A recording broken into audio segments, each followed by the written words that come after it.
Καλησπέρα σας. Σας καλωσορίζω σε αυτό το πρώτο Joint Business Challenge με το Human Resources μεταπτυχιακό πρόγραμμα. Έχουμε εδώ τους αγαπητούς συναδέλφους, την κυρία Κάτου, η οποία επίσης θα χαιρετήσει, τον κύριο Μιχαήλ και τον κύριο Βούζα. Και βεβαίως πρωτίστως να καλωσορίσω τον σημερινό μας ομιλητή, τον κύριο Αναστασίου. Ευχαριστούμε πάρα πολύ που είστε μαζί μας.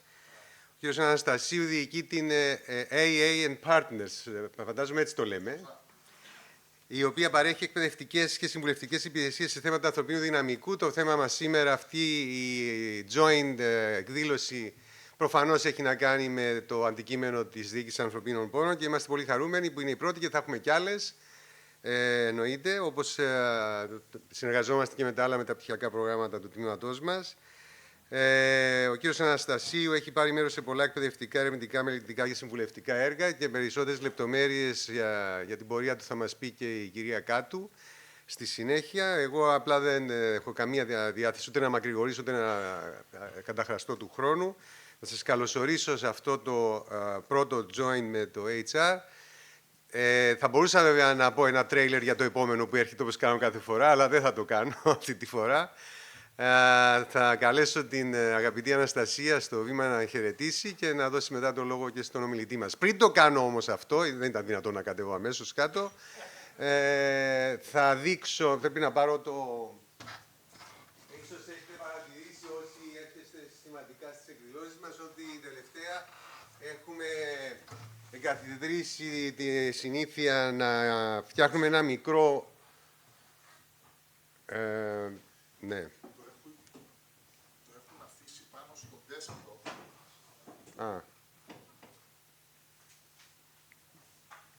Μισό λεπτό να δούμε.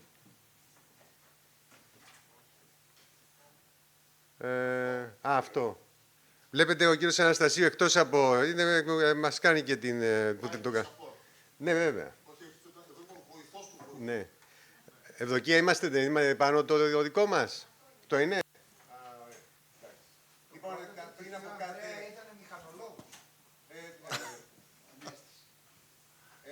Ανεβάζουμε ένα μικρό poll στο LinkedIn. Κάθε φορά παραπονιέται διότι στο LinkedIn δεν μπορείς να βάλεις παραπάνω από 4 απαντήσεις και όχι παραπάνω από 30 χαρακτήρες, αλλά αυτά έχει ζωή.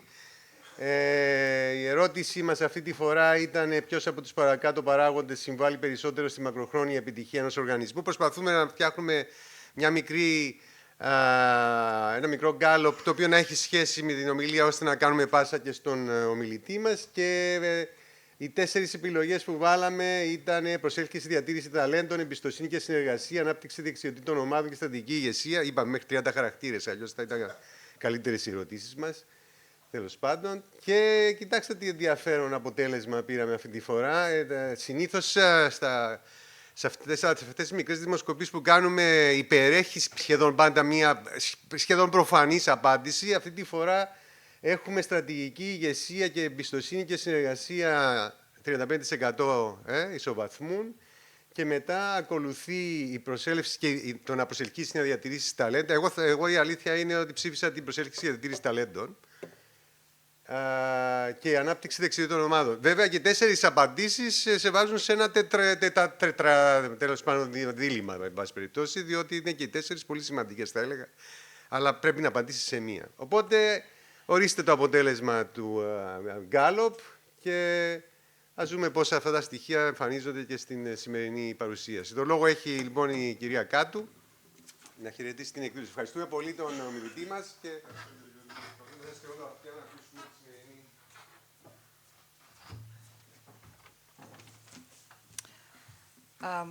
αγαπητές φίλες και αγαπητοί φίλοι, καλησπέρα σας.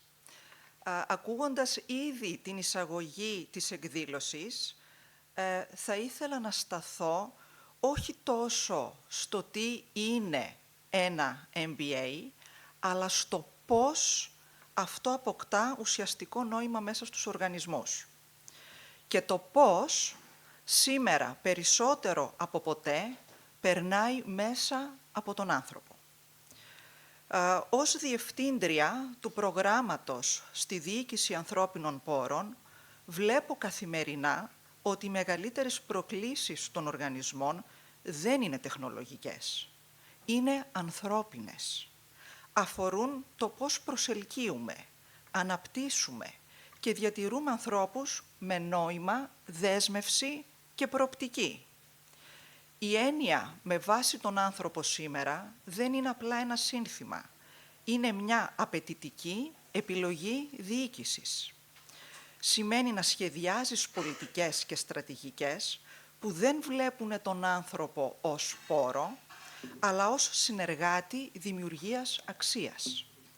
Και εδώ ακριβώς έρχεται η σημασία της σημερινής ομιλίας. Ο κύριος Ανέστης Αναστασίου είναι ένας άνθρωπος που έχει συνδέσει την επαγγελματική του πορεία με αυτή τη φιλοσοφία στην πράξη. Μέσα από τη δουλειά του στην εκπαίδευση, τη συμβουλευτική και την ανάπτυξη οργανισμών, έχει δει από κοντά τι λειτουργεί και τι όχι, όταν μιλάμε για ανθρώπους μέσα στις επιχειρήσεις. Γι' αυτό και η σημερινή του τοποθέτηση δεν έχει μόνο θεωρητική αξία, αλλά και έντονη πρακτική διάσταση. Θα μας βοηθήσει λοιπόν να δούμε πώς μπορούμε να γεφυρώσουμε την στρατηγική με την καθημερινότητα, τους στόχους των οργανισμών με τις ανάγκες των ανθρώπων και τελικά την απόδοση με νόημα. Μετά από αυτές εδώ πέρα τις σκέψεις, να προσκαλέσουμε τον κύριο Αναστασίου να ακούσουμε έτσι με ιδιαίτερο ενδιαφέρον την ομιλία του. Ευχαριστώ.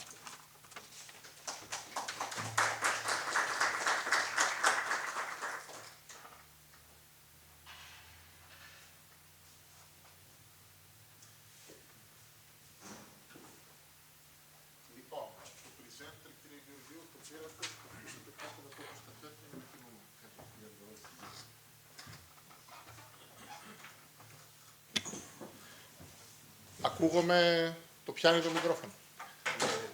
Συνήθως με ενοχλεί να κάνω τον τραγουδιστή. Είμαι βροντόφωνος, ακούγομαι, απλώς τώρα για τις ανάγκες του event χρειάζεται και το μικρόφωνο αυτό.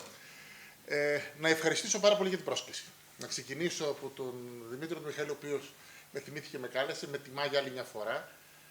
Έχω έρθει πάρα πολλές φορές εδώ πέρα για διαλέξια μαθήματα. Κυρίως ο Δημήτρης Μιχαήλ με καλούσε και τον ευχαριστώ για όλες τις φορές αυτές πάρα πολύ. Επίσης, κύριε Γεωργίου, κυρία Κάτου, τον κύριο Βούζα. Είναι χαρά μου να είμαι εδώ. Είναι ένα σχολείο το οποίο το γνώρισα σε πολύ μεγάλη ηλικία. Εμένα οι σπουδές μου γίνανε στο εξωτερικό. Δηλαδή από ηλικία 18 χρονών πήγα στο εξωτερικό, σπούδασα, δούλευα εκεί, γύρισα στην Ελλάδα και για πρώτη φορά βρέθηκα σαν φοιτητή στο Πανεπιστήμιο Μακεδονίας πριν από 14 χρόνια. Θυμάμαι γιατί ήταν μόλις γεννήθηκε το τρίτο μας παιδί. Δηλαδή, θυμάμαι η γυναίκα μου ήταν έγκυος όταν ήμουν εγώ φοιτητής εδώ και είχαμε την 14χρονη τώρα κόρη μου μωρό. Η πορεία μου ακαδημαϊκά, όσοι είδατε το βιογραφικό μου, είναι τελείως διαφορετική. Όπως είπε και ο Δημήτρης Μιχαήλ, είμαι μηχανολόγος μηχανικός, όχι από επιλογή, ακολουθώντας τις προσταγές που υπήρχαν τότε των οικογενειών, επειδή ήμουν πάρα πολύ καλός στα μαθηματικά και ο μπαμπάς μου ήταν μηχανικός, έπρεπε να γίνω μηχανικός. Ναι. Και αντί να βρεθώ στη Γερμανία, που ήταν η προδιαγεγραμμένη μου πορεία, γιατί ήμουν γερμανόφωνος από μικρό παιδί, επειδή όταν τελείωσα το σχολείο την ακαδημαϊκή χρονιά 89-90 ήταν η πτώση του τείχους του Βερολίνου και η επανένωση Γερμανίας Ανατολικής και Δυτικής, για 3 χρόνια δεν πέραν ξένους φοιτητές. Και βρέθηκα άρον-άρον στην Αγγλία, χωρίς να ξέρω καλά αγγλικά. Τέλος πάντων, έμαθα γρήγορα αγγλικά. Σπούδασα, το πρώτο μου πτυχίο είναι στο UCL, στο Λονδίνο, σπούδασα μηχανολόγος. Έκανα μεταπτυχιακός μηχανικός. Δεν μ' άρεσε και μάλιστα είναι πολύ ενδιαφέρον να μην σ' αρέσει κάτι για να πρέπει να πει τελείωσε το και μετά κάνεις κάτι άλλο. Ώσπου να ξεκινήσει το κάτι άλλο, μου λέει τώρα μια που τελείωσε, κάνει και μεταπτυχιακό για να αναγνωριστεί στο δικατσά. Και σε πολύ απαιτητικό πανεπιστήμιο. Σε ένα η δική μου η άποψη που είχα από τότε και επιμένω τώρα είναι ότι αν είσαι καλός στα νούμερα, σπουδάζεις εύκολα μηχανικός. Όπως αντίστοιχα, αν δεν είσαι, βασανίζεσαι. Άρα, εμένα με έσωζε ότι τα περισσότερα μαθήματα ήθελαν αριθμούς και γι' αυτό τα πήγαινα καλά. Λοιπόν, παρόλα αυτά, από την ηλικία των 18 βρήκα μια μικρή part-time δουλειά σε ένα μικρό ταξιδιωτικό γραφείο και ερωτεύτηκα τον τουρισμό. Άρα από τότε, από τα 18 μου, τώρα είμαι 54 εδώ και 35-36 χρόνια, ασχολούμαι με τον τουρισμό από διάφορα πράγματα. Ξεκίνησα να κάνω δουλειές του ποδαριού στο γραφείο, να κάνω καφέ και να παίρνω σάντουιτς στο αφεντικό μου, να κάνω ticketing. Η πρώτη μου σπουδή λοιπόν που την ολοκλήρωσα στα 18,5 έγινα IATA Certified και ήμουνα με ένα headset και έκανα κρατήσεις αεροπορικών εισιτηρίων. Και όταν αποφάσισε το αφεντικό της εταιρείας, μου λέει μια μέρα θα γίνουμε tour operator. Θα πας στην Ελλάδα να κάνεις τον contractor, μου λέει αυτός. Δηλαδή, μου λέει θα κάνεις συμβόλαια με ξενοδοχεία, να παίρνουμε δωμάτια, να τα βάζουμε μαζί με πτήσεις και να κάνουμε πακέτα. Έγινα για άλλη μια φορά δια της βίας contractor. Αυτό το αγάπησα πολύ. Δεν ήταν σαν το μηχανηλίκι, ήταν πολύ πιο ωραία δουλειά. Εμένα μου άρεσε περισσότερο και ξεκίνησα να κάνω αυτό το πράγμα. Έμεινα εκεί αρκετά χρόνια, 7 χρόνια συγκεκριμένα. Η εταιρεία μεγάλωσε, εγώ ανδρώθηκα σε αυτό. Οι σπουδές μου πήγαν σε άλλους κλάδους. Σπούδασα διοίκηση επιχειρήσεων. Έκανα ένα ακόμα μεταπτυχιακό στο LSE σε διεθνές management, σε international management. Στην Ελβετία. Μετέπειτα πήγα στην Ελβετία που έκανα ξενοδοχειακά. Έχω σπουδάσει μάγειρας στην Κορδόν Μπλε, σε μια γαλλική σχολή στο Λονδίνο. Μ' άρεσε πολύ το κομμάτι του τουρισμού και μ' αρέσει ακόμα. Τώρα, η εταιρεία μου υπάρχει από το 2001, όπου ξεκίνησα κάνοντας σεμινάρια. Κάτι το οποίο δεν έχω σταματήσει μέχρι σήμερα. Δηλαδή, χθες είχα σεμινάριο. Άρα ξεκίνησα κάνοντας σεμινάρια σε εργαζόμενους στον τουρισμό, γιατί τον τουρισμό ήξερα πολύ καλά και εκεί ξεκίνησα να κάνω. Και μέχρι σήμερα επιμένω σε αυτόν τον κλάδο. Δηλαδή, είναι το 90+% της δουλειάς μας. Εταιρείες που είναι ξενοδοχεία, είτε city είτε εποχικά, καζίνο, μαρίνες, τι να πω τώρα, ό,τι έχει να κάνει με γκολφ, οτιδήποτε έχει να κάνει με τον τουρισμό ευρύτερα και με το κομμάτι της εστίασης και διασκέδασης. Και κάναμε μόνο εκπαίδευση. Στην αρχή έκανα μόνο εγώ. Από ένα σημείο και μετά προέκυψε ότι εγώ κάλυπτα 5-10 θεματικές, αλλά δεν τα κάλυπτα όλα. Θέλουμε να κάνουμε εκπαίδευση και σε καμαριέρες. Βρήκα λοιπόν μια κυρία η οποία έκανε εκπαιδεύσει housekeeping. Βρήκαμε κάποιον να κάνει bartending. Και άρχισε να φτιάχνει μια ομάδα η οποία μεγάλωνε, είναι μεγάλη ακόμα μέχρι σήμερα, είναι 14 άτομα, διαφορετικών αντικειμένων καθένας που καλύπτουμε όλες τις εκπαιδευτικές τους ανάγκες. Παρ' όλα αυτά όμως, πολύ γρήγορα προέκυψε και μια άλλη ανάγκη. Η ανάγκη που ήταν εντάξει, θα μας εκπαιδεύσει τους σερβιτόρους, αλλά θέλουμε και έναν καλό restaurant manager, θα μας τον βρεις. Άρα μπήκα σε ένα κομμάτι που είχε να κάνει με εξέβρεση στελεχών που κρατάω μέχρι σήμερα. Δηλαδή δεν κάνουμε recruitment staff, αλλά κάνουμε μόνο executive search για να βρίσκουμε διευθυντικά στελέχη. Διευθυντές τιμάτων ή διευθυντές και γενικούς διευθυντές μέχρι C-level στελέχη. Ή προέκυπτε η ανάγκη ότι εντάξει, αν τους εκπαιδεύσεις, πού θα ξέρω ότι θα γίνουν καλύτεροι. Δεν μας στείνεις και ένα σύστημα να μετρήσουμε την απόδοσή τους πριν, να τη μετρήσουμε και μετά. Μπήκαμε σε κομμάτια performance. Κάνουμε πολλά έργα τελευταία employer branding. Το οποίο employer branding καίει πολλούς στον τουρισμό, γιατί σε αυτό που είπατε που περιμένατε να βγει πρώτο, και εγώ αυτό περίμενα να βγει πρώτο.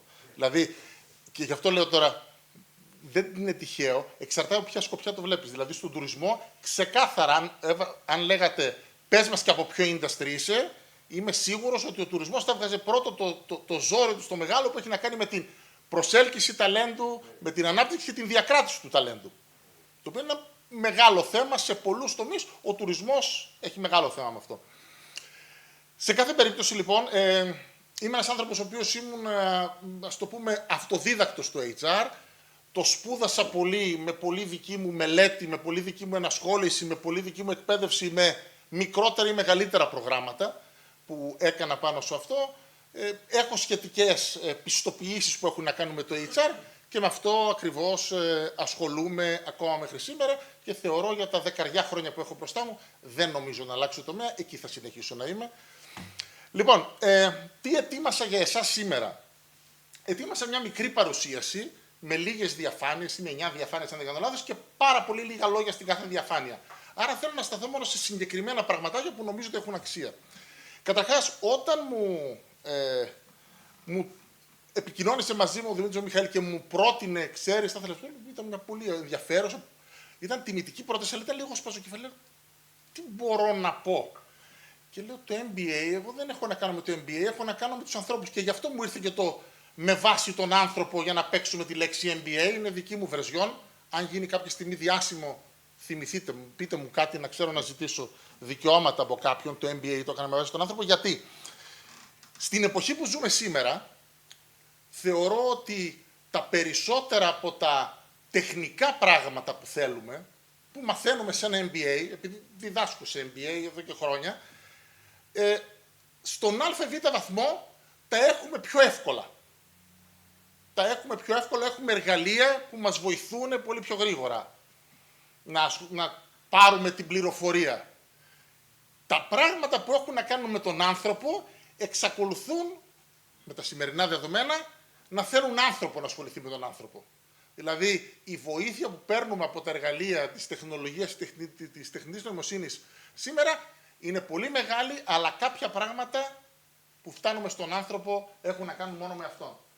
Άρα, με αυτή τη λογική στήθηκε αυτό εδώ που σας είπα, το με βάση τον άνθρωπο, διότι πιστεύω ότι πολύ σημαντικό το τεχνικό κομμάτι, όμως τελικώς όλα καταλήγουν στον άνθρωπο. Όταν μιλούμε για MBA, για ένα μάστερ σε διοίκηση επιχειρήσεων. Άρα όταν διοικείς επιχειρήσεις, διοικείς συστήματα, διοικείς δεδομένα, διοικείς αριθμούς, σε όλα αυτά έχεις μια μεγάλη βοήθεια από σύγχρονα εργαλεία. Όταν το πράγμα όμως πάει στον άνθρωπο, εκεί το πράγμα ζορίζει. Εκεί πρέπει να το κάνεις τουλάχιστον ακόμα με τον παραδοσιακό παλιό τρόπο, όπου ο άνθρωπος ασχολείται με τον άνθρωπο. Λοιπόν, εδώ λοιπόν πρέπει να δούμε ότι αυτό το καταπληκτικό εργαλείο που έχουμε στα χέρια μας, το οποίο είναι ένα εργαλείο το οποίο και εγώ ακόμα στις διαφάνειές μου, τις φωτογραφίες στο Gemini με nano banana τις έφτιαξα. Θέλω να μου κάνεις μία, εδώ έλεγα, θέλω μαύρη με χρυσά γράμματα το MBA, τσάκ μου την έκανε. Τι ωραία πράγματα. Καταπληκτικό. Δηλαδή έχεις έναν γραφίστα, εντάξει, κακό γραφίστα, αλλά στα κάνει όλα. Είναι με το σηματάκι, έχει μείνει το σηματάκι του Gemini στη γωνία. Είναι από τις παραγγελίες που έδινα για τι φωτογραφίες ήθελα να μου φτιάξει. Εδώ λοιπόν βλέπουμε ότι έχεις το κομμάτι της πληροφορίας, έχεις το κομμάτι των δεδομένων, μπορείς να βοηθηθείς σε πολλά, τελικώς όμως όταν θα φτάσει με αυτά τα δεδομένα να πάρεις μία απόφαση και να πρέπει να πουλήσεις την απόφαση αυτή την ιδέα στην ομάδα σου, εδώ πλέον τα νούμερα τα έχεις στην άκρη, ό,τι κάνεις το κάνεις εσύ. Άρα το κομμάτι των δεδομένων υπάρχει, το πώς θα περάσεις αυτό το πράγμα στους συνεργάτες σου, σήμερα είναι ανθρώπινο. Τώρα δεν ξέρω αν αύριο μεθαύριο το κάνει και αυτό η τεχνητή νοημοσύνη, αλλά σήμερα παραμένει ένα ανθρώπινο skill το οποίο οφείλουμε να έχουμε. Οπότε με όλα αυτά τα πράγματα που έχουμε πρέπει να κρατάμε και το ανθρώπινο κομμάτι.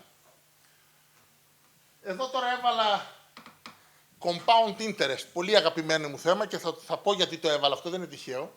Όταν είχαμε μιλήσει, μέσα στις γιορτές αν θυμάμαι καλά είχαμε μιλήσει για αυτήν την εκδήλωση, έτυχε να λάβω ένα τηλεφώνημα. Ένα τηλεφώνημα από έναν παλιό μου φοιτητή. Εγώ εδώ και πολλά χρόνια δίδασκα σε κολέγια, διδάσκω ακόμα, είμαι στο Αμερικάνικο κολέγιο.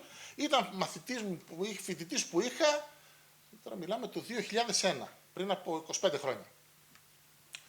Ο οποίος ήταν τότε μαθητής, τότε έτυχε, του έκανα εγώ μάθημα εισαγωγή στο management 101 και στα διάφορα που κάναμε, που βγαίναμε και από το θέμα και μιλούσαμε και για άλλα πράγματα, είχε μάθει διάφορα πράγματα από μένα. Παρ' όλα αυτά, θυμόταν όχι το μάθημα, ούτε τι κάναμε μες στην τάξη, ούτε τι εξετάσεις έπρεπε να γράφει, θυμόταν τις κουβέντες που κάναμε στο διάλειμμα, όταν ερχόταν στο γραφείο μου, ακόμα και μου λέει, άρε δάσκαλε, θυμάμαι τώρα που είχαμε έρθει για μπάρμπεκιου στο σπίτι σου, ήμουν ακόμα ελεύθερος, η γυναίκα μου ήταν η κοπέλα μου τότε και τους είχα φωνάξει στο σπίτι μου και κάναμε μπάρμπεκιου και φάγαμε με τα παιδιά. Αυτά του μείναν περισσότερο. Αυτό είναι ανθρώπινο. Η γνώση δεν χρειαζόταν εμένα και δεν τη συζητάω για σήμερα. Σήμερα αν θέλετε να μάθετε, από όλους εδώ τους κυρίους και τις κυρίες, αν βάλετε μέχρι πρότινος λέγαμε το Google. Αν βάλουμε σήμερα το οποιοδήποτε εργαλείο τεχνητής νοημοσύνης, ξέρει πολύ πολύ περισσότερα. Το θέμα είναι το μάθημα που θα σας κάνει ο δάσκαλος και αυτά που θα μάθετε όχι μόνο ως content αλλά και ως context, είναι αυτά τα οποία θεωρώ ότι έχουν τη μεγαλύτερη μακροβιότητα στο να σας μείνουν. Αυτός λοιπόν του μείνει αυτό. Ακόμα και λέει τώρα, με θυμάται επειδή ψήσαμε και τρώγαμε μαζί σουβλάκια. Όχι, του έμεινε ότι είχε έναν άνθρωπο που τότε, και το θυμόταν ακόμα, που εγώ θυμάμαι κάποιες περιπτώσεις, δεν τις θυμάμαι όλες, θυμάμαι τότε που είχες επιμείνει να πάω να κάνω την τάδε πρακτική, ούτε το θυμόμουν, έτσι. Προσπάθησα και μετά άρχισα να το ανακαλώ. που επέμεινα να κάνει μια πρακτική που δεν ήθελε να πάει αυτός, που μου είχε πει γιατί πρέπει να την κάνω, όπου ο άνθρωπος την έκανε, ξαναπήγε την επόμενη χρονιά σαν επαγγελματίας με πρόσληψη πλέον, μιλάω για άτομο που είναι στο κομμάτι του τουρισμού, άρχισε να χτίζει την καριέρα του και σήμερα ο άνθρωπος αυτός είναι διευθυντής. Έχει μία μονάδα, εργοδοτεί, θα φτάσει στο πικ γύρω στα 350-400 άτομα προσωπικό και υπήρξε μαθητής μου. Είναι το μεγάλο το καμάρι του δασκάλου που το λέω αυτό. Και μου λέει, δεν θυμάμαι τίποτα από αυτά που μου έμαθες. Μέσα μου τώρα πρέπει να χαίρομαι. Όμως θυμάμαι πόσο κοντά μου ήσουν. Αυτό το λέω ως δάσκαλος. Σκεφτείτε τώρα αυτό το πράγμα για εσάς που δεν θα γίνετε δάσκαλοι, αλλά που θα μπείτε σε έναν διοικητικό ρόλο σε μια εταιρεία. Πώς αυτή η ανθρώπινη επαφή που μπορείτε να αποκτήσετε με τους συνεργάτες σας, είναι αυτή η οποία πεθαίνει τελευταία. Μένει μέχρι τέλους. Και μάλιστα εκεί ήταν και γι' αυτό άρχισε να μου τριβελίζει το μυαλό αυτό και γι' αυτό σκέφτηκα να ασχοληθώ λιγάκι με το κομμάτι του ανθρώπου. Γιατί θεωρώ ότι σήμερα εξακολουθεί να είναι το ίδιο επίκαιρο και το ίδιο σημαντικό όπως ήταν πάντοτε. Αυτό λοιπόν που έχω εδώ και το έχω με 3 σχεδιάκια είναι τα 3 πράγματα που οφείλουμε ως ηγέτες, ως managers, ως οι αρχηγεύοντας των ομάδων μας να κρατήσουμε και να έχουμε ως βασικά κομμάτια του ρόλου μας του διοικητικού. Το πρώτο είναι οι άνθρωποι που μας στέλνουν για επιβεβαίωση. Καλά τα κάνω. Είμαι στο σωστό δρόμο. Δηλαδή θέλουν κάποιον, ιδίως σκεφτείτε τους εαυτούς σας στα πρώτα βήματα της καριέρας σας, ό,τι θέλατε εσείς, ό,τι θέλετε εσείς, το ίδιο θα θέλουν και οι υπόλοιποι. Όλοι μας θέλουμε στα πρώτα βήματα την επιβεβαίωση. Άρα, μία δουλειά μας είναι να είμαστε οι επιβεβαιωτές. Ναι, καλά το κάνεις, όχι. Και με έναν τρόπο, αυτό που λέγαμε πριν ξεκινήσουμε, με έναν τρόπο ότι ακόμα και να μην το κάνεις καλά, έρχομαι εγώ να σε βοηθήσω να το διορθώσεις, να βελτιωθείς. Δεν έρχομαι να σου κουνήσω το δάχτυλο. Αν θέλεις κούνα το δάχτυλο, είναι η σίγουρη μέθοδος να τον χάσεις τον άλλον. Άρα θα πρέπει να υπάρχει μια λογική, επειδή θες να τον κερδίσεις τον άνθρωπο και να τον βοηθήσεις να βελτιωθεί, άρα θα πρέπει η επιβεβαίωση αυτή να πηγαίνει σε αυτή την κατεύθυνση. Το δεύτερο που έχω την άγκυρα είναι η γείωση με την πραγματικότητα. Ιδίως σε νέους συναδέλφους, σε νέους συνεργάτες, το οποίο θέλεις να υπάρχει αυτή εδώ η ορμή, η φαντασία, το κάτι παραπάνω, δεν θέλεις να κόψεις τα φτερά κανενός. Αυτό εδώ πιάνει και τον δάσκαλο στους μαθητές του και τον προϊστάμενο και τον διευθυντή για την ομάδα του. Αλλά κάποιες φορές θα πρέπει να έχεις μια πιο ρεαλιστική ματιά κάποιων πραγμάτων. Που πάλι λόγω της θέσης και λόγω εμπειρίας μπορείς να το κάνεις. Αυτό μιλάω σε όλους εσάς που μέσα της διοίκησης επιχειρήσεων μπορείτε να το βρείτε μπροστά σας. Και τέλος το κομμάτι του αυτιού που έχει να κάνει με την ακρόαση. Με το πόσο πολύ ακούμε τους ανθρώπους μας. Και το πόσο πολύ ακούμε τους ανθρώπους μας ακόμα και σε πράγματα, πώς λέγαμε πριν για εξωσχολικούς, εκτός δουλειάς. Να είμαστε κοντά τους. Δεν το λέω με τη μορφή του σουσού, ούτε του κουτσουμπολιού, ούτε της περιέργειας. Το λέω ότι πολλοί άνθρωποι αισθάνονται ότι θέλουν να έχουν κάποιον άνθρωπο να μιλήσουν. Να είμαστε κοντά και δεν έβαλα στόμα, έβαλα μόνο αυτή. Το στόμα μπορεί και να μην χρειαστεί καθόλου. Μόνο και μόνο να είσαι αυτή, μόνο και μόνο να έχει κάποιος κάποιον να του μιλήσει και να τον ακούσει αρκεί. Χωρίς να πας εσύ να του βάλεις μυαλό, να του πουλήσεις γνώση, να του πουλήσεις, έλα να σου πω εγώ που ξέρω. Δεν χρειάζεται. Αλλά το ότι είμαστε αυτοί από μόνο του είναι ένα πολύ σημαντικό. Οπότε, μέσα σε όλα αυτά που μαθαίνατε για το management, που πρέπει να σχεδιάζει, κρατήστε και αυτά τα 3. Ότι έχουμε έναν ρόλο επιβεβαιωτικό, έχουμε έναν ρόλο γείωσης και έχουμε και έναν ρόλο αυτιού για να ακούμε. Και μαζί με το αυτή θα έλεγα και αυτή και μάτι και μύτη, όλες οι αισθήσεις για να καταλαβαίνουμε που είναι και να μπορούμε να κατευθύνουμε ανθρώπους. Τώρα, παίρνω κομμάτια τα οποία καλύπτονται από ένα τυπικό πρόγραμμα διοίκησης επιχειρήσεων, είτε ως ΟΔΕ προπτυχιακό, είτε ως MBA. Έχουμε όλα τα κομμάτια των κλασικών γνώσεων. Έχετε και κομμάτι finance και accounting, έχετε και κομμάτια marketing. Όλα αυτά σήμερα μας βοηθούν. Το ανθρώπινο κομμάτι ξέρετε που είναι?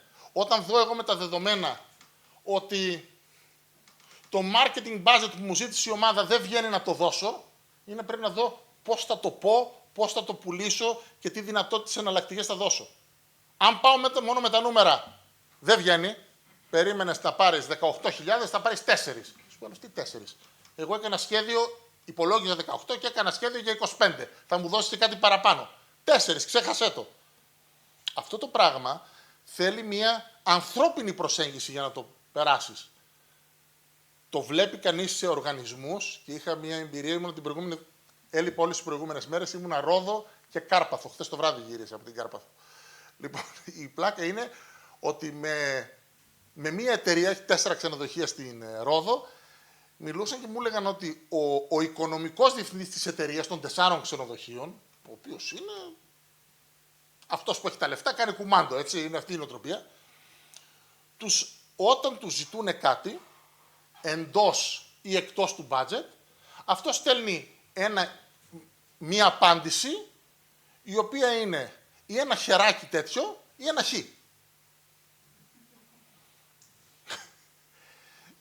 Σκεφτείτε πώς αισθάνεται ο άλλος. Δηλαδή, ή του λέει, θέλω γι' αυτό 5.000 και του απαντάει αυτός εδώ, σου δίνω 1.500. Αυτή είναι η απάντηση. Με mail. Γιατί για να πας να τον δεις στο γραφείο, από ό,τι μου το περιέγραψαν, μου ακούγεται ότι αν θες να πας να δεις τον οικονομικό του διευθυντή, πρέπει να νηστέψεις, να πας στην εκκλησία, να κοινωνήσεις και μετά έχεις το δικαίωμα να πας.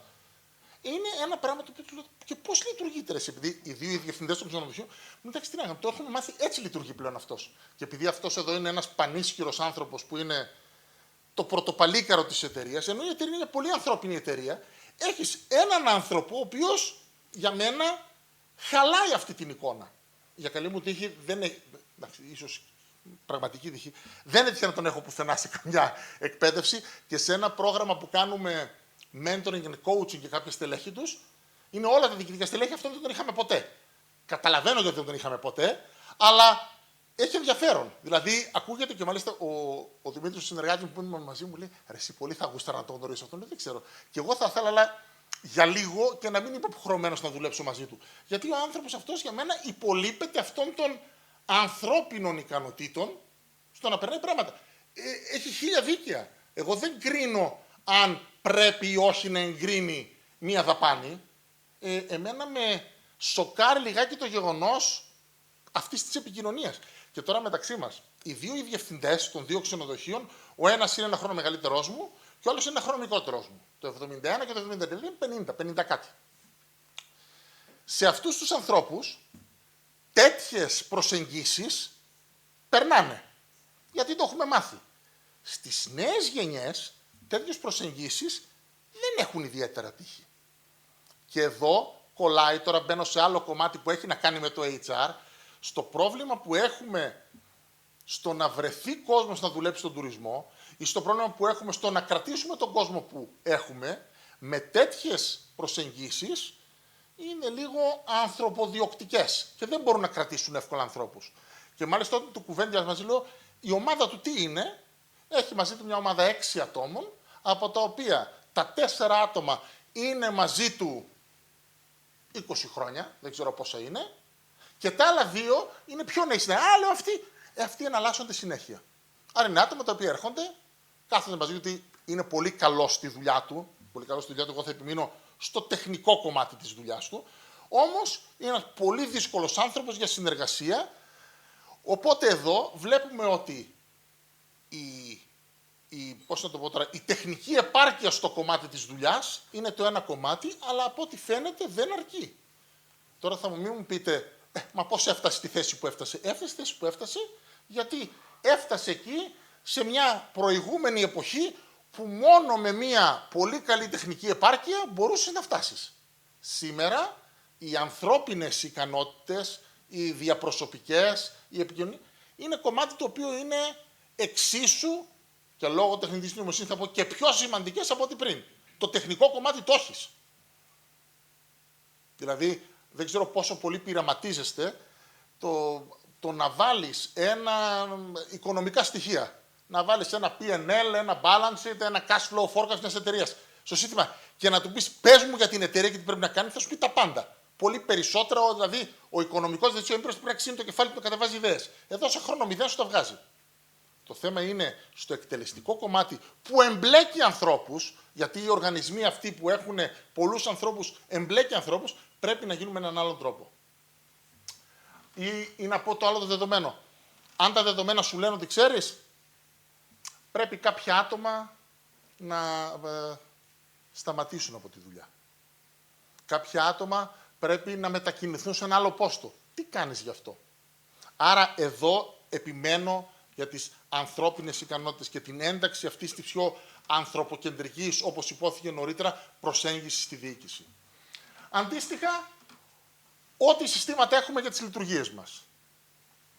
Στα δικά μου τα χωράφια η λειτουργία έχει να κάνει με μια λειτουργία ξενοδοχείου. Μπορείτε να το πάρετε σε βιομηχανία και να σκεφτείτε τη διοίκηση, παραγωγή στην οργάνωση ενός εργοστασίου. Αν πάμε σε πρωτογενή τομέα, μπορείτε να μου πείτε για ζώα, για φυτά, για οπορολαχανικά, για οτιδήποτε.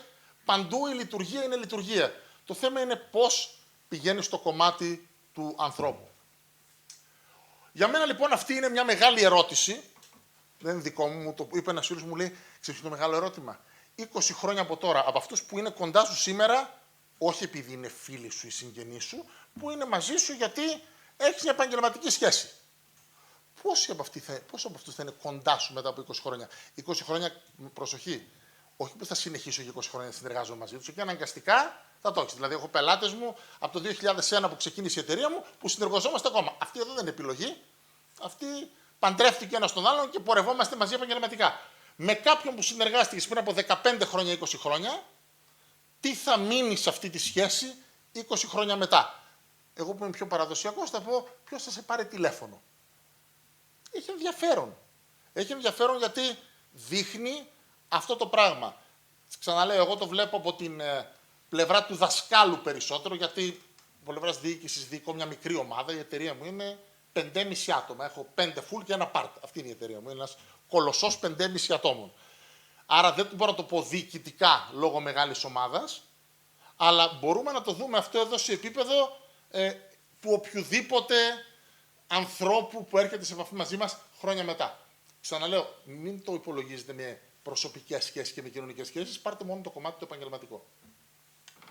Άρα εδώ, και εδώ κλείνουν οι διαφάνειές μου, δεν είχα πολλές, είναι το κομμάτι σκεφτείτε πώς μπορούμε τον άνθρωπο να τον περάσουμε περισσότερο σε αυτό που κάνουμε. Στο ότι είναι. Μέσω του MBA μπορείτε να ασχοληθείτε με όλα αυτά που λέγαμε. Με marketing, με χρηματοοικονομικά, με λογιστικά.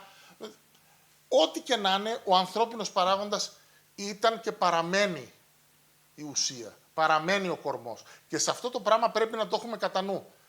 Η τεχνητή νοημοσύνη που ήρθε, και πολύ καλώς έκανε που ήρθε και είναι καταπληκτική, πρέπει να την έχουμε σαν βοηθό μας, ούτως ώστε να ασχολούμαστε ακόμα περισσότερο με τον άνθρωπο. Κερδίζεις χρόνο από τη δουλειά σου. Αντί να σου πάρει κάτι 10 ώρες, σου παίρνει 2, φάε 8 ώρες παραπάνω στο κομμάτι το ανθρώπινο. Ειδικά σήμερα, που πέραν του τουρισμού και σε πολλούς άλλους κλάδους υπάρχει αυτή η δυσκολία στελέχωσης, η δυσκολία διατήρησης, το να ασχοληθείς περισσότερο με τον άνθρωπο, για να έχεις ανθρώπους οι οποίοι είναι πιο ικανοποιημένοι, πιο δεσμευμένοι, πιο παραγωγικοί, πιο χαρούμενοι στη δουλειά τους, παραμένει πιο επίκαιρο από ποτέ. Και το λέω τώρα, εγώ ξαναλέω, επειδή έχω τον δικό μου τον κλάδο που παρακολουθώ από κοντά, δηλαδή συνεργαζόμαστε, έχω 140 ξενοδοχεία στην Ελλάδα και άλλο 80 στο εξωτερικό που συνεργάζομαι. Έχω ένα πολύ μεγάλο δείγμα. Παρ' όλα αυτά και σε άλλους τομείς που κουβεντιάζω, μιλούσα τις προάλλες με έναν φίλο για το κομμάτι του IT. Και εκεί μου λέγει ότι έχουν πολλά προβλήματα. Και λέω τώρα, φίλε, στο IT, κι όμως.